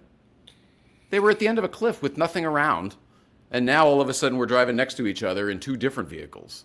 Huh. Where did the vehicle come from? True. I don't have. It just like literally manifests out of nowhere, or a minute ago they didn't have enough runway. Now they found a car in the desert, and now they're like, I feel like there's a cut scene there. Or something. Max was in the plane, right? They were all in the plane, and him not being in the plane is what allows them to be light. That's how they'll have enough runway, and he's going to blow it up. He's got this whole plan, but where did he get the? I don't remember where that vehicle came from. Cool, because I thought I missed something. Yeah, I clearly missed something as well. And then Tina Turner at the end. We're cool. Yeah. Raggedy Man. Yeah. It's a weird ending. It was, to me, it was a little like Batman versus Superman with the Martha thing. It was some weird, like, they bridged that relationship. Like, at the end, Batman versus Superman, they're fighting. Yeah. How do you know that name? Martha. And then the whole fight just ends of some Martha thing. And they realize it's some kind of barely strung together, like, okay, I guess there's some humanity and you're a person, I guess. And like, but yeah, the end with Tina Turner, it was a very similar. I'm like, there's not enough there. I was like, really? This guy like ruined your whole thing, man. I know. Destroyed Bartertown. Destroyed it. Completely. And you're like, made you. You say like the name, and you're like, all right, we're good. Like, all right. Well, but didn't she still get her goal was achieved, right? Because that guy is out of power, and now she's going to go back and run Buttertown, which is what she wanted in the first place. So, like, if she won, she gets what she wanted. Like, you already did end up getting it for her. Ass you burn to get there. Like, just kill the guy and move on. Like, he's going to come back. There's going to be a sequel. Just let him go. That works every time. Every time you show mercy on your enemy, that always works in movies. That's good. Yeah. It's not like he's coming back, because he's definitely coming back. Do we think he's mad at her during all this? No. I was like, oh, bygones. I thought we left this one was bygones. He's not mad at anybody. He's just mad. Just Mad Max, yeah. He's just mad. Okay. Why is Max so mad all the time? Because his wife and child died. That'll do it. This therapist is like, so our goal here is to just make you Max again. Yeah. That'll be that's when Mel Gibson comes back. It's just called Max. Yeah, and he's a changed man. Yeah, I think it's a series. I think we're going to have to start with indifferent Max, yoga, and then eventually we're Max. He's drinking kombucha. He's different now. He has a healthy gut biome now. That's what it was. From within. They just needed some Activia yogurt. He was a in the Wasteland. He was a regular. Yeah, that's right. If you a little regular Max, some probiotic. That's what he needed. Bound up Max. Yeah. Success in the Wasteland is all about a balanced diet. You're being a real Mad Max right now. Is it maybe have a Snickers? You need a Snickers. Yeah, exactly. Max, maybe lay off all that milk, okay? I'm just saying. You're being a real Mad Max. That explains where the methane comes from too, though, in the future with all that milk. That's true. That is true. Meditation Max. I love the comment. Sad Max. Yes. Great. All right. So Mad Max Beyond Thunderdome is released July 10th, 1985. Sad Max. Sad Max. Sad Max Beyond Thunderdome opens up number 2 at the box office. Is it number 2 because of the methane? The picture. Oh. It comes out July 10th. July 10th, Jay. Do you have any idea what the number 1 movie at the box office is? Well, I would have said Back to the Future, but I think that came out later, didn't it? No, it is Back to the Future. It has been out for 1 week. Oh, wow. July 3rd, Back to the Future drops in our world. So Back to the Future has been out for 1 week. It's the number 1 movie. Mad Max is number 2. Number 3 at the box office is Cocoon, a film we've covered already. I love it. Love that movie. Been in theaters for 4 weeks. Number 4 still not making money. Number 4 is Rambo: First Blood Part 2. Has been in theaters for 3 weeks. Goes on to be the second highest grossing film of 1985, with Back to the Future being the first highest grossing film.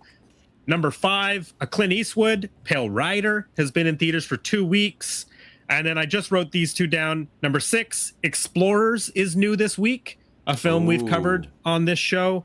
And then number 7, also new this week, Silverado, the Western, which we'll eventually cover. Haven't covered that yet. I would love to know the drop-off, because I think a lot of people, considering this was marketed differently and it's a different film, the drop-off in those numbers. Like, so we see number 2, but how quickly did the audience realize this isn't Road Warrior, this isn't Mad Max, this is something different? Like, how quickly does word spread pre-internet era that you see that drop? Because I feel like it would be quick with this one. Like, once word got out, people that first weekend, they're like, this ain't Mad Max. This is... Don't bother.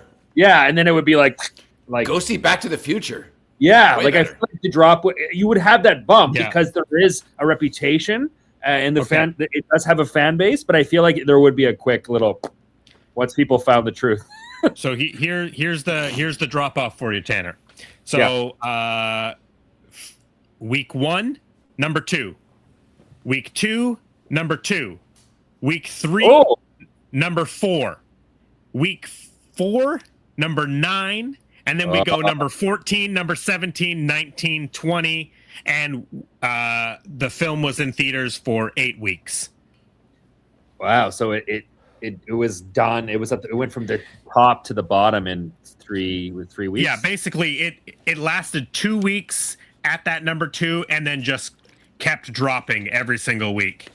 So then word of mouth was Now a lot of people at that time, this was the first Mad Max movie they saw because it ended up playing on television a lot because of its PG-13 rating, right? Oh, that makes sense. So upon doing my research, I listened to a bunch of podcasts and I've been reading a bunch about, people's reactions to it. And one thing I've heard from especially a certain age group of people is this is the first Mad Max. This is the first entry into the Mad Max universe for them because they saw it on TV when they were a kid.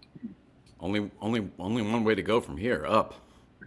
I guess that'd be a good introduction, I guess. You have a soft spot because you're like, well, at least it brought them in to the universe. It's kind of like when people say, oh, like Jar Jar Binks brought them into Star Wars, and you're like, okay, well, at least you got in the universe. But yeah, I guess there's that. I guess it did bring people into the Mad Max universe, and maybe children been a part of it, came into it, and maybe that's why Fury Road was successful. Maybe I don't know. I'm just trying to make excuses for who we're bringing in the kids at this point. Then if they get exposed to the other ones, it's going to be traumatizing. Yeah, exactly. It doesn't work. It's like marketing the Terminator movies through kids' toys, right? RoboCop through kids' toys, right? Yes.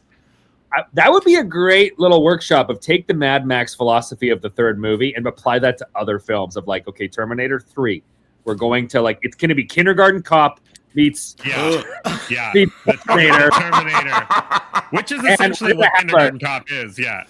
Oh my God! His sidekick is gonna be MC Hammer. It's gonna be awesome. We're gonna do him. It's gonna be legit to quit. Yeah. Oh my God! There we go. That's the sequel doctor right there at work. I don't know. So the budget of Mad Max Beyond Thunderdome was $10 million. It ended up making $36 million. So fine. Comparatively, which is 3 times like the previous. What was the previous film you were saying was what 100 million? Yeah. So Mad Max shot for $400,000, made $100 million worldwide. Huge phenomenon over the course of a couple of years. Mad Max 2, The Road Warrior, was shot for $3 million. Went on to make $36 million. Huge success. Mad Max 3, Beyond Thunderdome, $10 million, made $36 million. So it made the exact same amount as Road Warrior with a higher budget. Cost 3 times to make, And then just for finishing out the franchise, Fury Road cost $185 million, went on to make $380 million, and win 6 Oscars. Furiosa, the prequel, cost $168 million, less than Fury Road, but only made $174 million. So kind of a downturn for the franchise. And I'm guessing that doesn't include marketing money too, right? So they probably actually might have. So Fury Road the budget was written as $158 million, but with its marketing included, which is a factor I found, got up to the $185. Got it. So that sounds about right. 30 million. Yeah, exactly. And that Fury Road was marketed really well because it was the return. And whereas Furiosa actually had pretty poor marketing, I would say. I agree with that. It also didn't have, I don't know who the girl is still to this day. Like, who is the girl in that movie? Anya Taylor-Joy? Who plays Furiosa? Yeah, who is she? Yeah, she was on The Queen's Gambit on Netflix, the chess show. She was in the Edgar Wright movie, what's it called, Last Night in Soho. That's the only things that I sort of know her from. Come on, The Gorge. Who doesn't love her from... Have you seen the movie The Gorge? The Gorge on Apple TV? The Gorge. No. We should do an off-brand show on that alone. It's The Gorge. The Gorge rewatch. You want an example of like a script that I don't even know why it even got made, and Sigourney Weaver shows up at the end, and it's really? You got to watch it. It's like it's a bordering gorge. 2 different snipers are protecting it from we don't know what, and there's so many like logic holes, and the movie is like it ends up becoming a comedy by accident because it's just so bad, and they fall in love on opposite sides of the gorge, and they zip line away. They zip line to each other to hook up. Like it's a wild. It's Miles Teller, and and Anya Taylor-Joy. You have to watch it. Put it on your list. I mean, he's decent, but I just started watching a movie last night with him in it that I had to turn off. I couldn't watch it. It was also an Apple TV movie. It was the one about Eternity? the afterlife. Yeah, because I thought, Brandon, you love Albert Brooks as much as I do. I thought it was going to be like a defending your life kind of take. Yeah. And it just turns into this other thing about which boy do I want to be with, and it's like, oh man, I'm out. Yeah, Elizabeth Olsen. I was like, and he's great. Yes. It's going to be good. They're both good in their own worlds, and so together they're going to be amazing. You guys need to. No good. I need a full review emailed to me. Watch it, please, and let me know. Of Eternity. Full dissertation. The Gorge, and I'm going to watch. The Gorge. and I'm gonna watch Eternity because like we need to. Yeah. Let me know if it's good. I only got about 20 minutes in. Turn it off. So Tina Turner ended up winning a Grammy for Best Female Rock Performance. Wow. For One of the Living, the other song, We Don't Need Another Hero, but the first song we hear in the film.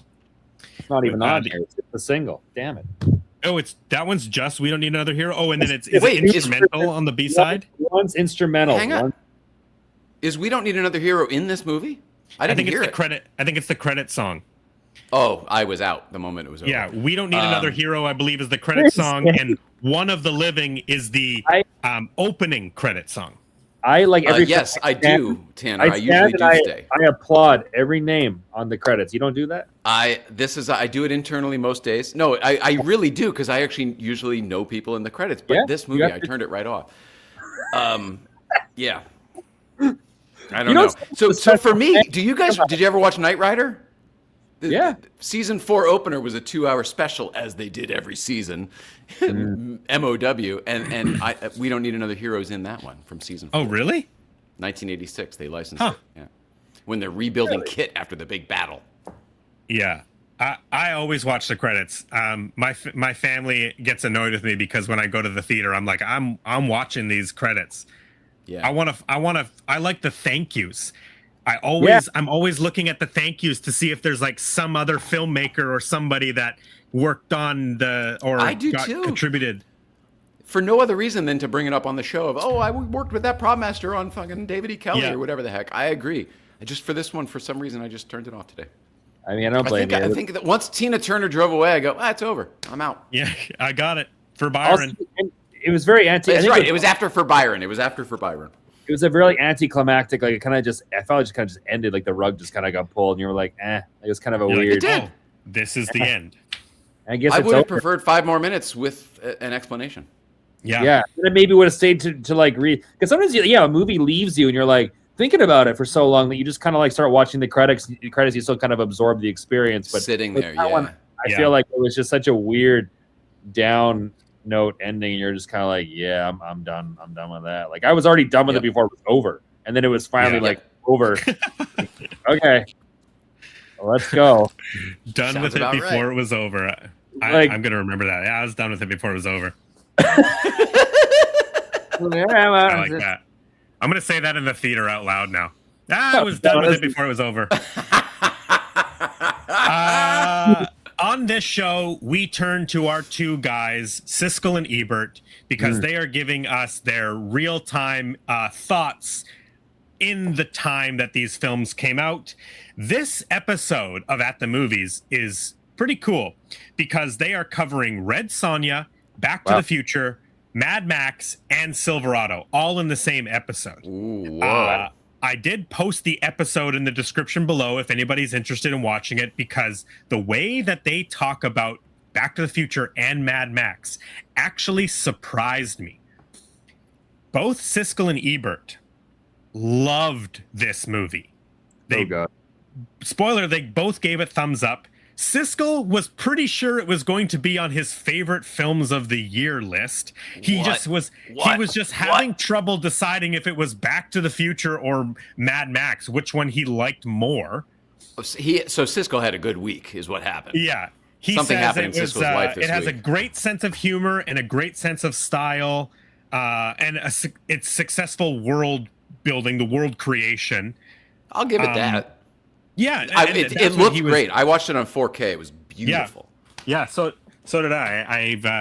I got this Mad Anthology Max box set. Nice. It was gorgeous.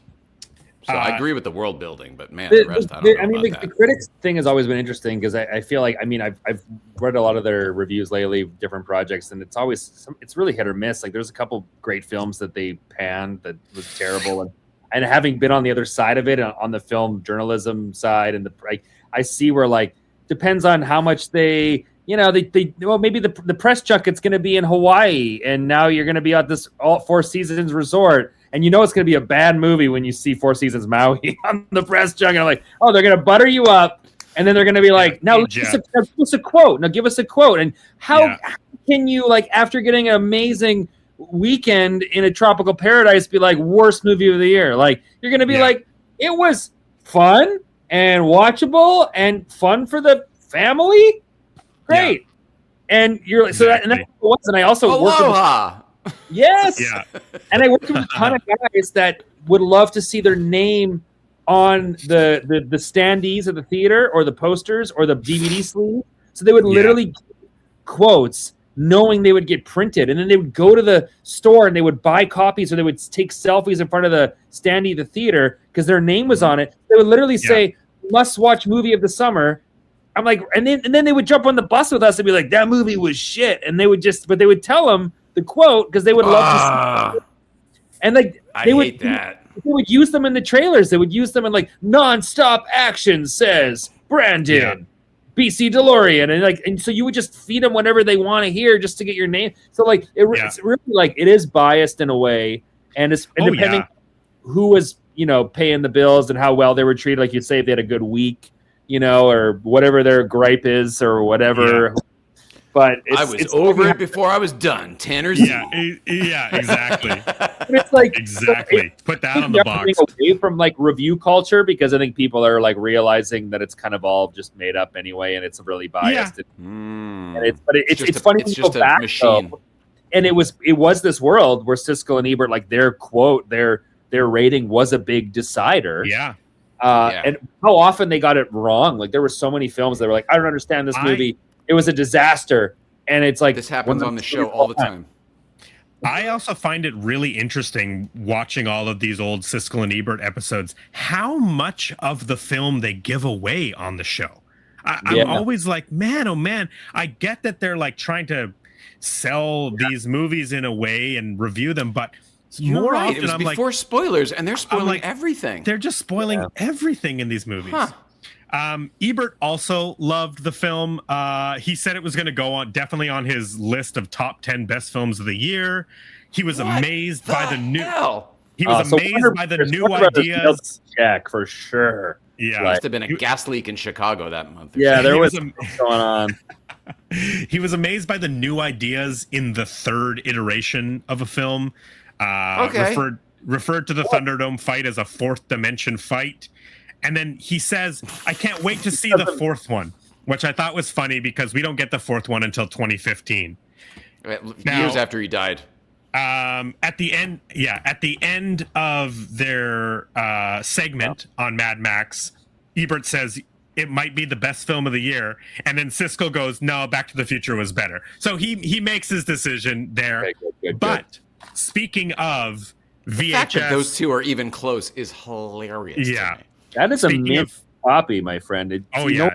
Whoever bought that didn't watch it. Shiny. So this is the physical release, and on the back here it says, a series of films that just keeps getting better and better. Gene Siskel, Chicago Tribune / at the movies. There you go. Who did that? Right that wasn't Struzan. Who did the cover art? That's not Drew Struzan, is it? No. I'm glad you brought that up. I know that right here. I'm all your segues. It's a similar style, though. Richard Amsel painted this cover for Mad Max. It's a wonderful painted cover. Like these, like you mentioned, the Drew Struzan, the John Alvin. These painted covers, they're just miraculous. I'm so in awe of the talent that these people have. Best thing about airbrush likenesses of actors. Richard Amsel may famously know him from this Raiders of the Lost Ark poster or the Dark Crystal poster. He painted both of those. This had a Jim Henson feel, by the way, this movie. Speaking of the Dark Crystal to me. I just couldn't get the Steven Spielberg out of my head. Like it just felt like a Spielberg movie. Richard Amsel also did the Flash Gordon poster and The Sting. And then he did posters like The Long Goodbye and Chinatown. But I don't believe he did the main posters. These are just the main posters that Richard Amsel painted. Wow. Yeah, the poster is one of the best parts of the film, or maybe one of the only good parts of the films. Print that. No, I'm just kidding. But I've always kind of glanced over the kids. Like it wasn't until this viewing that I was really like, oh yeah, the kids are prominently featured on this poster. I was always very distracted by Mel Gibson and Tina Turner on this poster. her hair that just takes over the whole background. And then the cars are just kind of tiny on the bottom. Tiny, not enough cars. Her hair was crazy in this movie, and the everything was, that whole look was pretty crazy. Yeah, I mean, the poster sells it as if her hair just goes on forever. Like it looks like, it turns into the back. It turns into the background to the sky. It's so cool, man. That painting of Mel Gibson is fantastic. His bad wig though is like a lot. Like the wig stayed on longer than I thought it would have. Yeah, it's very Braveheart. His wig, actually. It's really like an obvious wig, and then I'm like, when are they going to cut this? I thought for sure in the beginning he'd be like, haircut scene is with it as soon as he gets captured, haircut scene, and then he had the long hair. He had the long hair, and only when spoiler, the children cut his hair, which are very good hair stylists. Yeah, he looked great after. Yeah, they knew their stuff. Obviously went to hair school because they knew how to taper, and it was well done. Well shaped. I only actually wrote down 2 notes while I was watching the movie.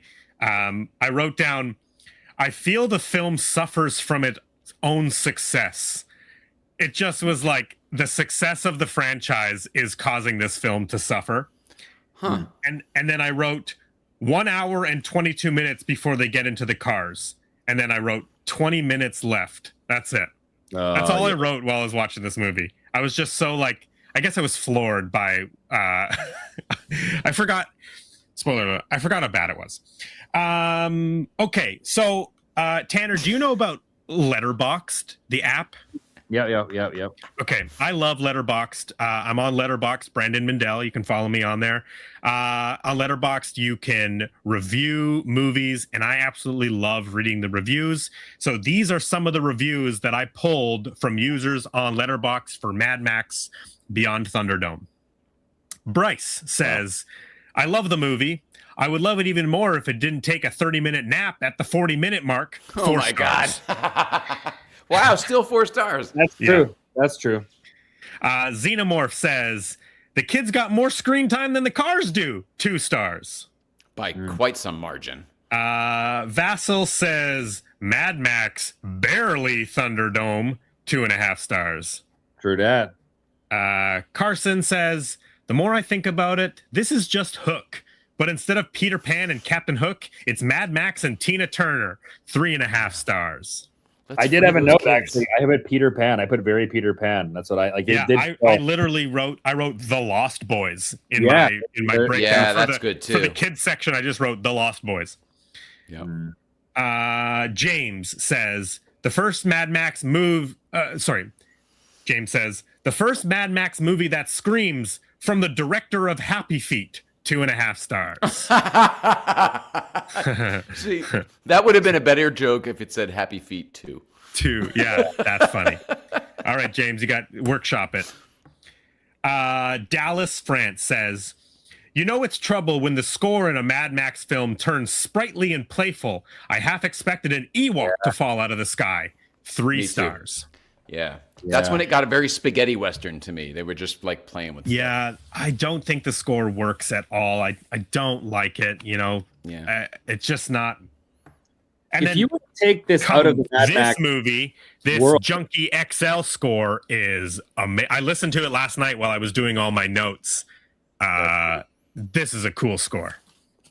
If you were to take this movie like out of the without having the Mad Max universe behind it, like there's really not much there if you think about it. Like it story wise, it's really flimsily kind of held together. The beats that they want us to react to and get excited about, it's not there. They don't really build. They don't land. I agree. Yeah, they don't really land. And the only thing that really keeps it going is that Mad Max foundation that really brings you to the theater to begin with. But if it was set in a different world, if they had called this thing something different, like Sad Max or whatever, like Desert Babies or whatever, the movie would have not done. It would have been just complete garbage. Like I think the fact that it's strung into the Mad Max universe, it gives it something to stand on. But it has like a base to start with. A base, and then you can only go so low. But if there wasn't that, they kind of in a horror franchise. The later sequels in a horror franchise where they just kind of go off the rails. yeah, like it really kind of really blew it in most of the areas. I guess it's like it just didn't really feel right.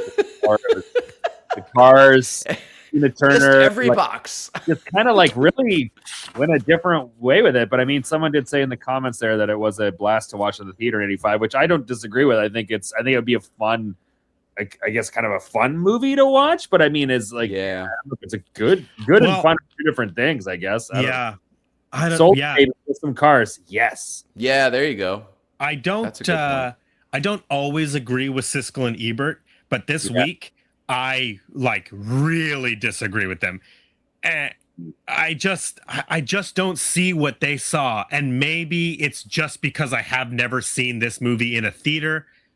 I've only ever watched it at home in between like The Road Warrior, which is an incredible movie, and Fury Road, which is one of my favorite movies. Like it is the dip in this franchise for me. It is also remembering the time, I guess. Like here we are living in today, where we've seen Fury Road and we've seen what they're capable of, right? Mm-hmm. So I guess if you peel it back and you haven't, because we naturally, you compare it to everything that you've seen ever, right? Any movie you compare. Yep. So if you were to mentally Men in Black yourself and forget every movie that happened after that year, where would this movie fit? You know what I mean? Like totally. You look, Tina Turner's huge at this point, right? Exactly. Mel Gibson is just coming into the world essentially. So like there is a different lens viewing it originally as the third Mad Max movie without any inkling of another Mad Max movie. Even the Furiosa prequel suffers from like, this is cool, but a few years ago I saw the greatest movie of all time called Mad Max Fury Road, and I'm especially because Furiosa is connecting to this Fury Road movie. Of course I'm comparing it, and it's not the same. Like this is like when people got excited about blueberries before chocolate was invented, you know? Like they were like, look at the sweet treats grows on trees. So sweet. Thing I've ever had. Yeah. Yep. And then a Warner Brothers executive is like, "Hey, check this out! I got this cocoa powder over here." Exactly. Like, and then everything. You guys know about sugar cane? At some point, I guess it was. I mean, maybe it was cutting edge in a way. At some point, like maybe to wrap your head around it before we've seen what we've seen now. You know, that's a good point.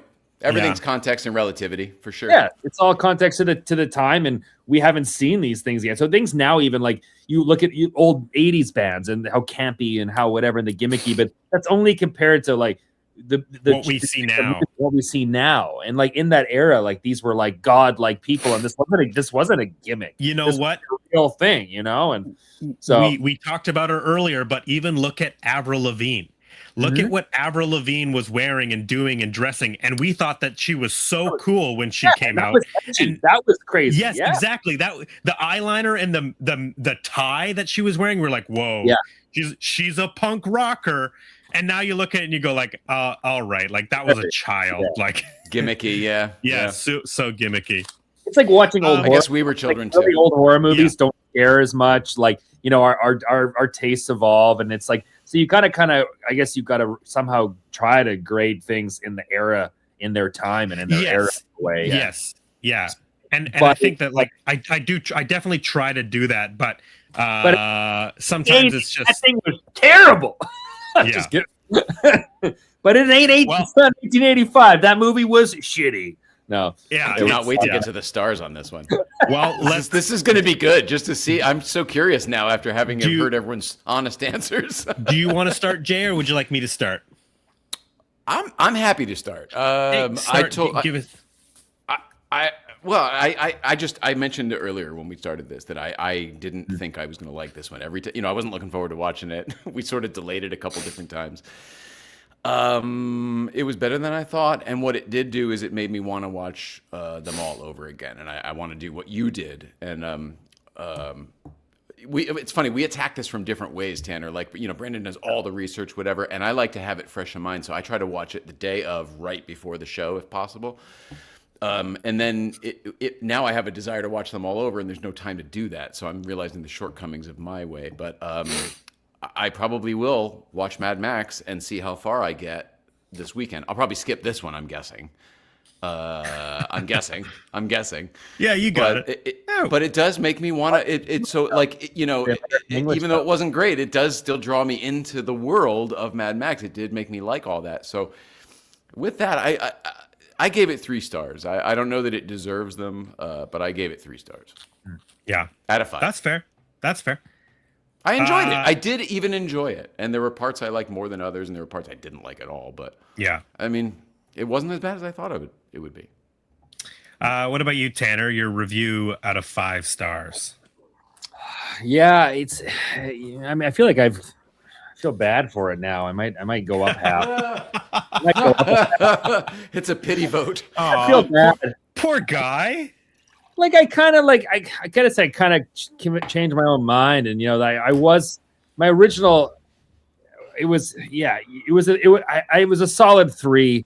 And then, but now that as I sat with it and I'm thinking about, at the point about the time that it's in and now hearing Siskel and Ebert, the gods of film, what they had to say, I'm being manipulated. I feel like I need to go and change my mind. But maybe we can we'll do half stars on this show. There are half stars. We're going to bump up. We're going to bump up to maybe 3.5 because it wasn't bad enough that it killed it forever, and because it made it gave him another movie years later, and maybe it was the right thing for the right time if everything was going more commercial, and maybe it was seeing how commercial this franchise can be. Maybe that gave it more longevity in the future. The fact that it maybe was more experiential or experimental, that they were able to, I guess showcase a different element of this world. Maybe that somehow served it later. I don't know, but yeah. So I'm gonna go 3.5 because it did bring in. There was some heartwarming moments in it. Not as much as we had hoped, as far as like the Thunderdome and Tina Turner. But I mean, there was some. It was okay. There was some message. Not enough cars. That's gonna do it for me. And the blowing on the crossbow thing. That it was a 5-star. Then he blew in the crossbow. It tanked it. 3 and instantly. I'm like, who does that? Maybe more blaster, less master. That would have been more for me. The master blaster, yin yang. I don't know if the I love that. A little more balance. Maybe blaster on master. Maybe we see the other side. Maybe he piggybacks him. Let's flip that. Like Australia.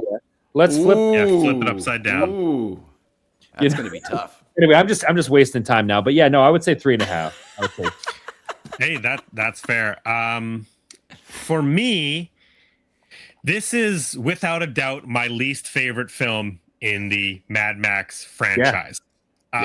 Road Warrior and Fury Road are at the tippy top. Fury Road is definitely my favorite of the Mad Max franchise. Wow. I could watch that movie countless times. In fact, I have so many versions of it.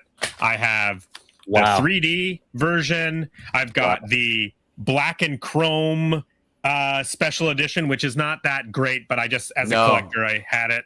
I have to get it. 4K, right? This is the book, Blood, Sweat, and Chrome, about the making of it. I showed off my art book, my score. So Fury Road is just like, I saw Fury Road 5 times in the theaters. I could not get over this movie. The colors, the action, everything about it. So that is my top. Right below it is Road Warrior, because it's essentially like Fury Road in the 80s. They still push the boundaries of what was possible in stunts. And then I go original Mad Max. Then I go Furiosa, because it's still in the world of Fury Road. I don't think it's as great as a movie, but that puts Beyond Thunderdome at the very, very bottom. I like Bartertown. Waterworld above. Waterworld. Ooh. Waterworld. I've never been able to finish Waterworld. Yeah, Waterworld is like so mid for me. It's not good. It's not good. Yeah. Oh, the Mariner. Oh, jeez. Yeah. I like the stunt show. Stunt show 5 stars. The stunt show. I'd watch it every day. I would absolutely watch it every day. There's a helicopter in Waterworld. The whole bit. Isn't there a helicopter in Waterworld? Isn't that the whole? There's a seaplane. Yeah, seaplane. the seaplane. Yeah. Yeah. Okay. Yeah. Same thing. All I know about Waterworld, the one thing I love about Waterworld is the little girl in Waterworld is Tina Maggianaro, who goes on to be Deb in Napoleon Dynamite. No, you're kidding. Yes, that is the little girl in Waterworld. Is a young Tina Maggianaro. Ponytail. Yes. No way. Yeah. Whoa. So that being said, who's the girl in it? Is it Jean Triplehorn? Is that the woman who plays the Jean? I don't remember. I think so. I even own Waterworld? I think I do. But I gave it a pity buy on Apple TV for $4.99. I think I found it cheap one day. I think it's in there. I think it. Brandon, probably like you, I like the music because they play it as you walk around Universal Studios. So I like the music I know in my head. There you go. There it is. Signed by Kim Coates. Right there. Yeah. Oh, that's cool. That's right. And Dennis Hopper's pretty cool. I did forget about Dennis Hopper. The only reason is he's also from Saskatoon. The Deacon. It's his eye patch and his boat and the Mad Max of it are the things that I kind of like about Waterworld. Definitely agree. So essentially, Beyond Thunderdome has two parts I like. I like the Thunderdome and I like the end. So that simply, the fact that it's under Furiosa for me, Beyond Thunderdome is 2 stars for me. Wow. Oh, I really don't like this movie. You're a tough critic, Brandon. Oh, the Deacon. The Deacon. Who's that signed by? Same guy? No, this is not signed. This is not signed. Oh, that's the insert. I thought you had I was like, there's no way you met Dennis Hopper. It would have been cool, man. Yeah. So 2. That's wow. Okay. Yeah. All right. Yeah. And part of that is because I think Furiosa is a 3-star movie. You know, just it's good. It's good. I should change. Can I go down a half instead of up a half? Can I go 2.5? You want to go 2.5? Sure. I go 2.5 now. Oh my God, this is hilarious. He's too persuadable. It does happen on the show, Tanner. You're not the first person, and both Jay and I have also felt Warner Brothers Venmo'd me. Yes. I'm gonna do 4 stars. Yeah, they sent you. Yep. You're gonna the pull quote on the next box set. Yeah, I'm gonna do that. Yeah, actually, I just got an email here from WB. I'm gonna say a must watch, 5 stars. It's the film of the summer. Film of the summer must be 2 stars. I mean, it's I would love to talk to somebody I think who saw it. I guess no one here really saw it in opening weekend. So no, to someone to see it didn't exist yet. Yeah, opening weekend to see what it was like and the time it was in and how it would feel different. And someone to go back, and I even find that funny too with movies that in my time you watched it in a certain time in your life and then you revisit it later, and I'm often disappointed too. There was a movie that was this is the best movie, and then you watch it 10 years later and you're like, oh, I like I watched the Lost in Space reboot recently. Okay, yeah. And I was like, I remember this movie being amazing, and it was all over, and it was merchandise like crazy, and there were toys, and then I rewatched it. I was like, oh yeah, man, I don't know what we were all doing like that. I tried to do the same thing. I couldn't make it through that one this time.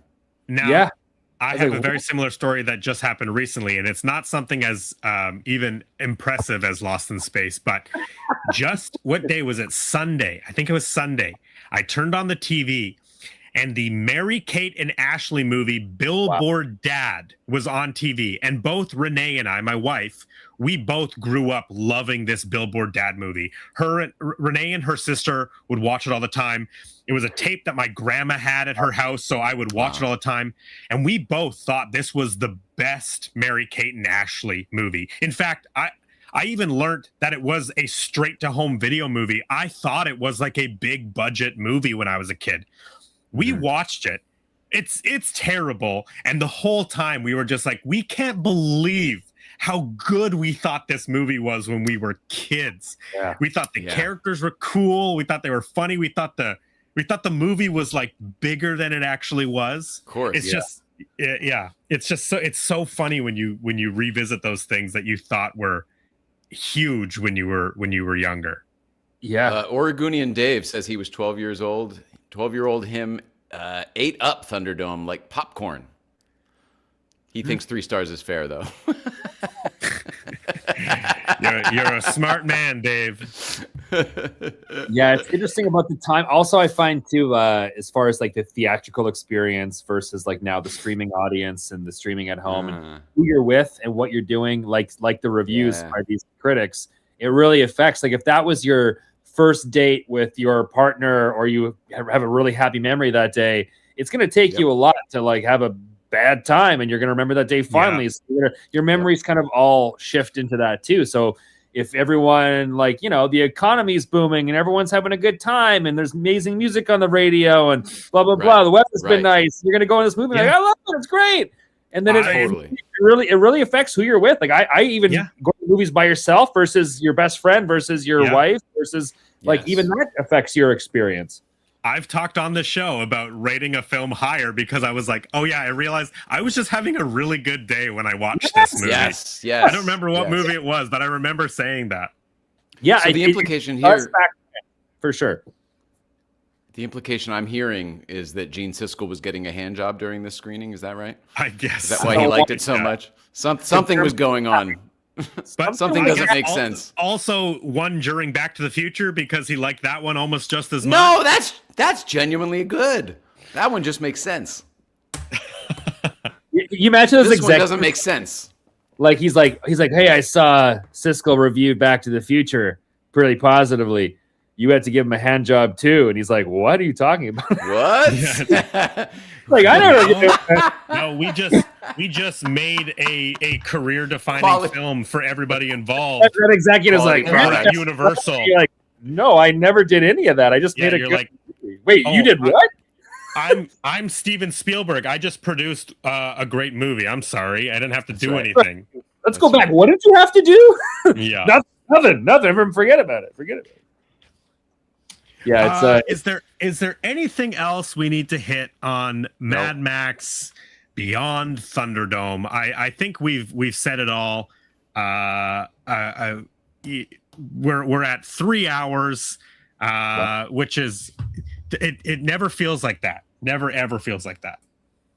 Yeah, I think we hit it all. The lack of Thunderdome, the lack of car, the lot of Tina Turner, but Lost Boys. There was so little Max and Tina Turner together. You know, they really for a movie that looks like it's going to be them together. They're really like a minute here and then a minute here, and that's it. It's crazy. Like Pacino and De Niro in Heat, like they're barely in it. You know, her entrance on that little zip line bike thing was like goofy. It was so goofy. I was like, you're not selling it as a badass. I was like, apparently Tina Turner owned. She kept that seat, and I couldn't find it. But there's like a Good Morning America interview that she does where you can see that chair or seat in the background in her interview, but I couldn't find it. Wow, that's how like elderly Tina Turner gets down the stairs instead of the old chair, like the Acorn stair lift. She's got her zip line with her Thunderdome chair. Oh, honey, someone's at the door. I got it, and then she just hops and grabs the poodle in her lap and just rides down. Well, before we get I like that in your timeline, Tina Turner gets remarried. That's a good one. Yeah, exactly. I hope a happy ending for everybody. Okay, come on. I mean, that's good. That's a good way, and that's a good way to live in the wasteland. That's right. Yes, I'm also just shocked at how quick Australia just devolved into total abysmal fucking nothingness. Like, we've never seen what the rest of the world is. We've only seen the Australian perspective of this Mad Max universe. So maybe there's a whole other world, literally a whole other world that we could explore. It's just normal. Can you imagine? They get off there, and everyone else is just fine. And like, they take a Qantas over to anywhere else, and they're just buying candy bars, and it's regular life. That's crazy. What happened in Australia? Oh, God. Right. You can just buy milk anywhere? I think we did it. I think we did it. Next week, we are going to be joined by my friend Rayan. He's Nerd Locations on Instagram. Oh, yeah. And we are going to be talking about the movie House. Whoa. A George Wendt, Sean S. Cunningham horror classic. It's a fun one. With George Wendt? George Wendt. I knew him. R.I.P. George. Yeah. This is going to be a fun one. William Catt, Cool. George Wendt. Yeah. Steve Miner. Cool. Excited. Cool movie. I literally had never heard of this until you put it on the calendar. Yeah, it's look at this disc. Ooh, is this a direct to video type of thing, or was this actually in the theatrical release? Nope, I believe this was a theatrical release, as far as I know. It spawned a bunch of sequels, but we are only going to be talking about House 1. If you guys want to follow my podcast, Sad Max, I'll be reviewing Waterworld next week. Yeah. So. Oh, right on. Do you need any guests? Yeah, I'm looking for 2 guests to do Sad Max. We're going to talk about Waterworld. I only do 1 hour shows though, so if it's anything longer than 1 hour, yeah, okay. You're so succinct. Like 3.5 minutes on my time or anything. It's fine. It's all. It's fine. Whatever. Tanner, where can people find you on the internet? Well, besides the Waterworld forums, I guess I try to get those going as much as I can. Being like, well, with the rising ice, the ice melting and the rising oceans, we're heading there. No. Smash that like button. Dude, this is about the movie. This is about global warming. Guys, it's a whole Trojan horse for environmental issues. I am on, it's just my name, first and last. Tanner's last name is Zipchen. I'm on Instagram, all the socials, Facebook, TikTok, whatever else. Not X though, because I deleted my account. Hell yeah. But otherwise, I'm online, and follow, reach out, keep the conversation going. I've lots more anecdotes on Waterworld and Thunderdome. We can talk more. Thanks for having me, guys. Dude, Tanner, say it again. I'm looking you up on Instagram. I'm following you now. Tanner what? Zipchen. Zipchen is my last name. And Tanner Z. Tanner Z, or for short, or Tanner Zipchen for my full name, and that's me. And was there ever a discussion about being represented as Tanner Z for Cineplex? The best example, which summarizes the whole experience, is they literally brought me on and they branded me as like Tanner Z, because it was the first initial, initial last name, because the other contestants were also described by that. And then the funniest thing is after they Tanner Z, and I introduced myself. Hi, I'm Tanner Z. Welcome to the show. In the key, they put my full name in the key. So I was like, what's the point of the all that work? And they're like, well, we're not going to use your real last name, so keep you anonymous and whatever. And then they just like outed me by full name, and I was like, well, I guess I don't call myself Tanner Z anymore because they're using my name in the thing. So, anyway, Tanner Z was phased out shortly after its birth. It was phased out. So I was done with it before it ended, as they say. as the greats say.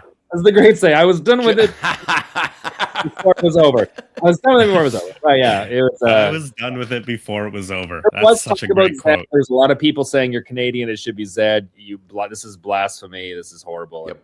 Yeah, it's a whole thing. But it was not my. The good news is I just followed you, so I'm going to follow you. I'm going to follow you back, and it'll be. Thank you.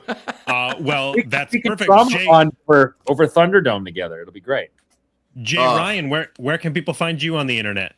Yeah. Thank you so much, Brandon. Let's see. Porsche Life 111 is my main Instagram. That's sort of where I'm living life these days as we sort of figure out this recalibration.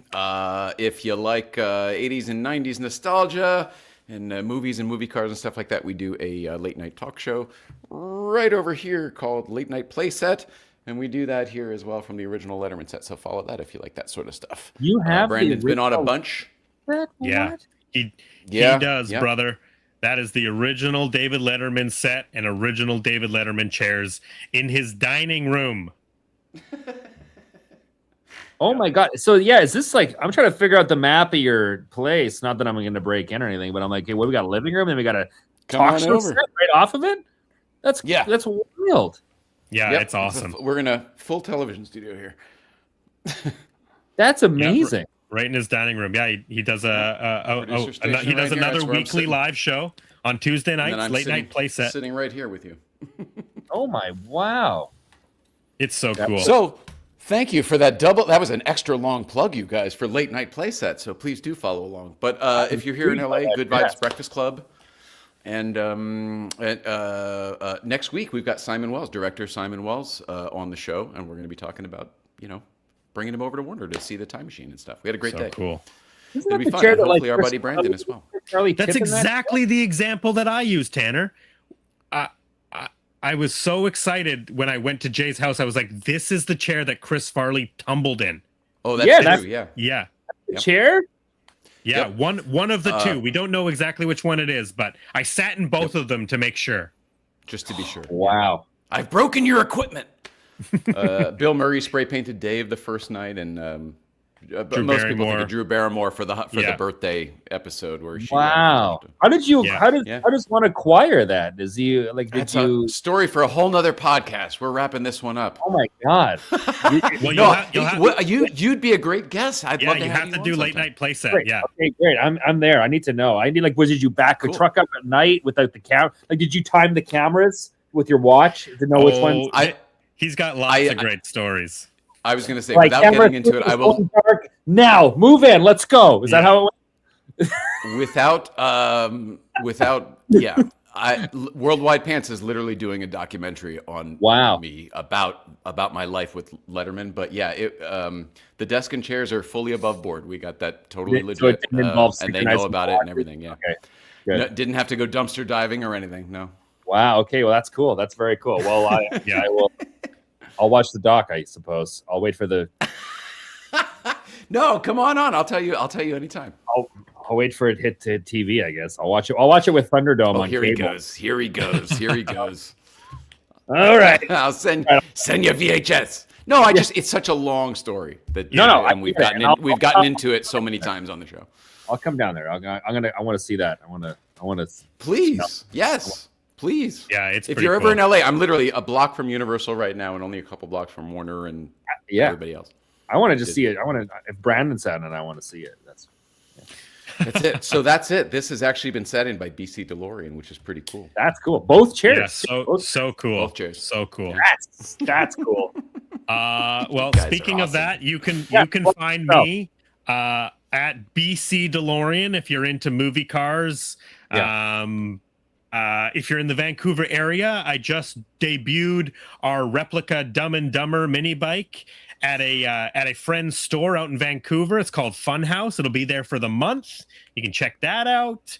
Cool. Follow BC DeLorean. We got a bunch of renovations, as I was mentioning, that we're working on, and most importantly, subscribe to this channel, follow A Blockbuster Year on Instagram or Facebook, whatever you'd prefer. And we are here every Wednesday live, 6 p.m. Pacific Standard Time with amazing guests like Tanner Z. Talking about. I'm so sorry I lost you subscribers tonight. I'm sorry. No way, man. One of my favorite guests ever tonight. You are Canadian movie theater chain royalty. I'm not lying. Wow. Man just seems to get the vibe of this whole thing. The vibe of this whole thing. You really get the energy. We get it. He looks like in Multiplicity when 4. Oh, this is okay. Yes. Mystery Men. What was the Mystery Men? Mystery Men too. Exactly. Yeah, Mystery Men. Exactly. Yes. I got to revisit Multiplicity. That's the Michael Keaton. Oh, right? Brandon. Yes. Ivan Reitman. Reitman. Beautiful movie. Beautiful. That's another one of those movies that I think I've only ever seen on TV. I don't even know. Watch it. I'd love to talk to you about it. I love that movie. He does stellar work in it. Yeah, because he plays multiple. Yeah, he plays 4 of himself. The last but Andy McDowell's in it. Harris Yulin's in it. It's great. Brandon, can you read the last comment there for me? What? What is this organ? Oh, she touched my Pepe, Steve. Exactly. Oh, okay. It's a line from the movie. Okay. She touched my Pepe. I only have it on I only have it on VHS. You have a database on your phone telling what you have in what I do. format? That's how I currently have. This is not every single thing because this includes box sets, which are multiple movies. But currently logged in this app are 4,596 titles. Oh my gosh! So I always say that I have over 5,000 movies because lots of it is like this box set. This is all the Mad Max movies. Same with this one. This is all of them on 4K, right? Like it's just crazy you keep them on the floor, though. You should keep those Mad Max movies on a shelf somewhere. I mean, come on. Yeah, I've been thinking about it, but that pile must be huge. Yeah, Every week. In movies, you're like, oh. I gotta clean it up every week. That's the worst part. Is I pull all of these movies, and then I gotta clean it up every single week. You don't have like a historian or something that's just keeping all that logged for you, like you're the Smithsonian? I'm the historian. I'm the history man in the wasteland. That's true. That's right. You gain access to Barterland, Bartertown. Bartering power. Well, if you guys join, it could become Barter City. The population might grow. So yeah. Ooh. Oh, going to become a bargain mecca. What was it had a tagline. I wrote down the tagline. What is it like? Helping build a better tomorrow. Was the Bartertown tagline on that wooden sign? Isn't that the Wayland? What's the? Yeah, that is. Yeah, Wayland Yutani is it building a better tomorrow? Is that what Wayland is? I think it's. Yeah. I think you might be right.